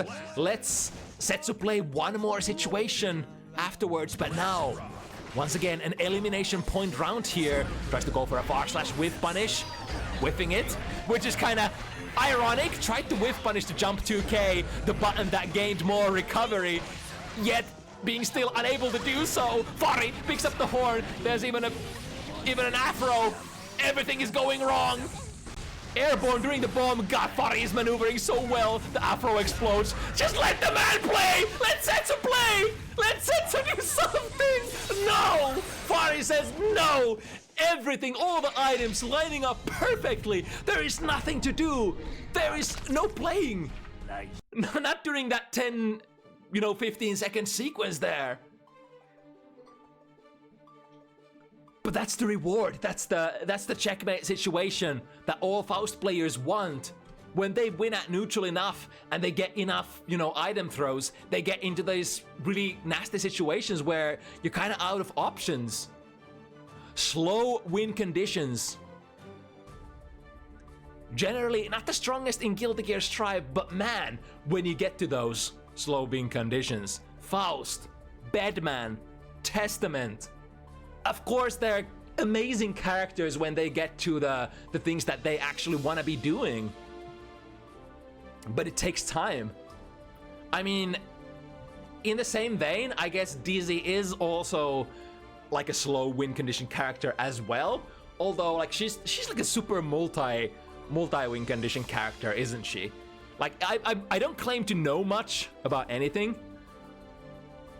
but I don't see like one particular thing that you would always do as Dizzy to win. Because like I said during one of those matches, it's like you could use wings and then zone. You could use wings and then go on the offensive and keep them in pressure until wings activate. You could just chip damage with Michael's sword. You could keep zoning, activate Ice Field, opponent can't move, zone more, Michael's sword more. You could get into the Oki loop, 2D, K-Fish, loop it, make them guess left, right, high, low. They guess wrong enough times, burn the meter, kill him. Hell, even build 100, you have Gamma Ray available, and then wait for the opponent to press something very slow at neutral, Gamma Ray them. Like, there's so many different things that Chip. I've been calling Dizzy Chip so much today. There's just so many things that Dizzy can do. Definitely an interesting character that I'm keeping my eyes out for in the future. See how this character develops moving forward. Alright, but we've reached the end of our show today. 3 hours, 20 minutes. Thank you for sharing this first of season 4 with me. It's been a pleasure. We're of course moving to a more rather more usual schedule next week, so we could see Dizzy matches, or we might not. Who knows? Depends on who signs up. But that said, thank you everybody for watching. It's been a pleasure. It's been a blast. And yeah, let's try to figure out this season 4 out. I know a lot of competitive players are, very critical about what we have at the moment, but give it time. See what comes out of it. See hopefully the fix is coming soon to some of the nastiest jank out there. And we'll it's gonna be good. It's gonna be good. Trust me. All right. Where we sending you guys at is I think the French community have an event going on at the moment. So I'll send you all to Drickius.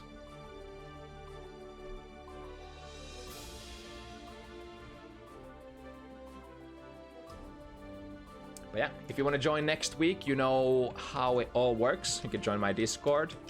Sign-up forms are going to be posted there soon after the stream goes offline. Yeah, nothing else to say. Go and have a good rest of your weekend. Thank you so much. We'll see you again next week, 5 p.m. CET. Same stuff. You already know. Bye for now.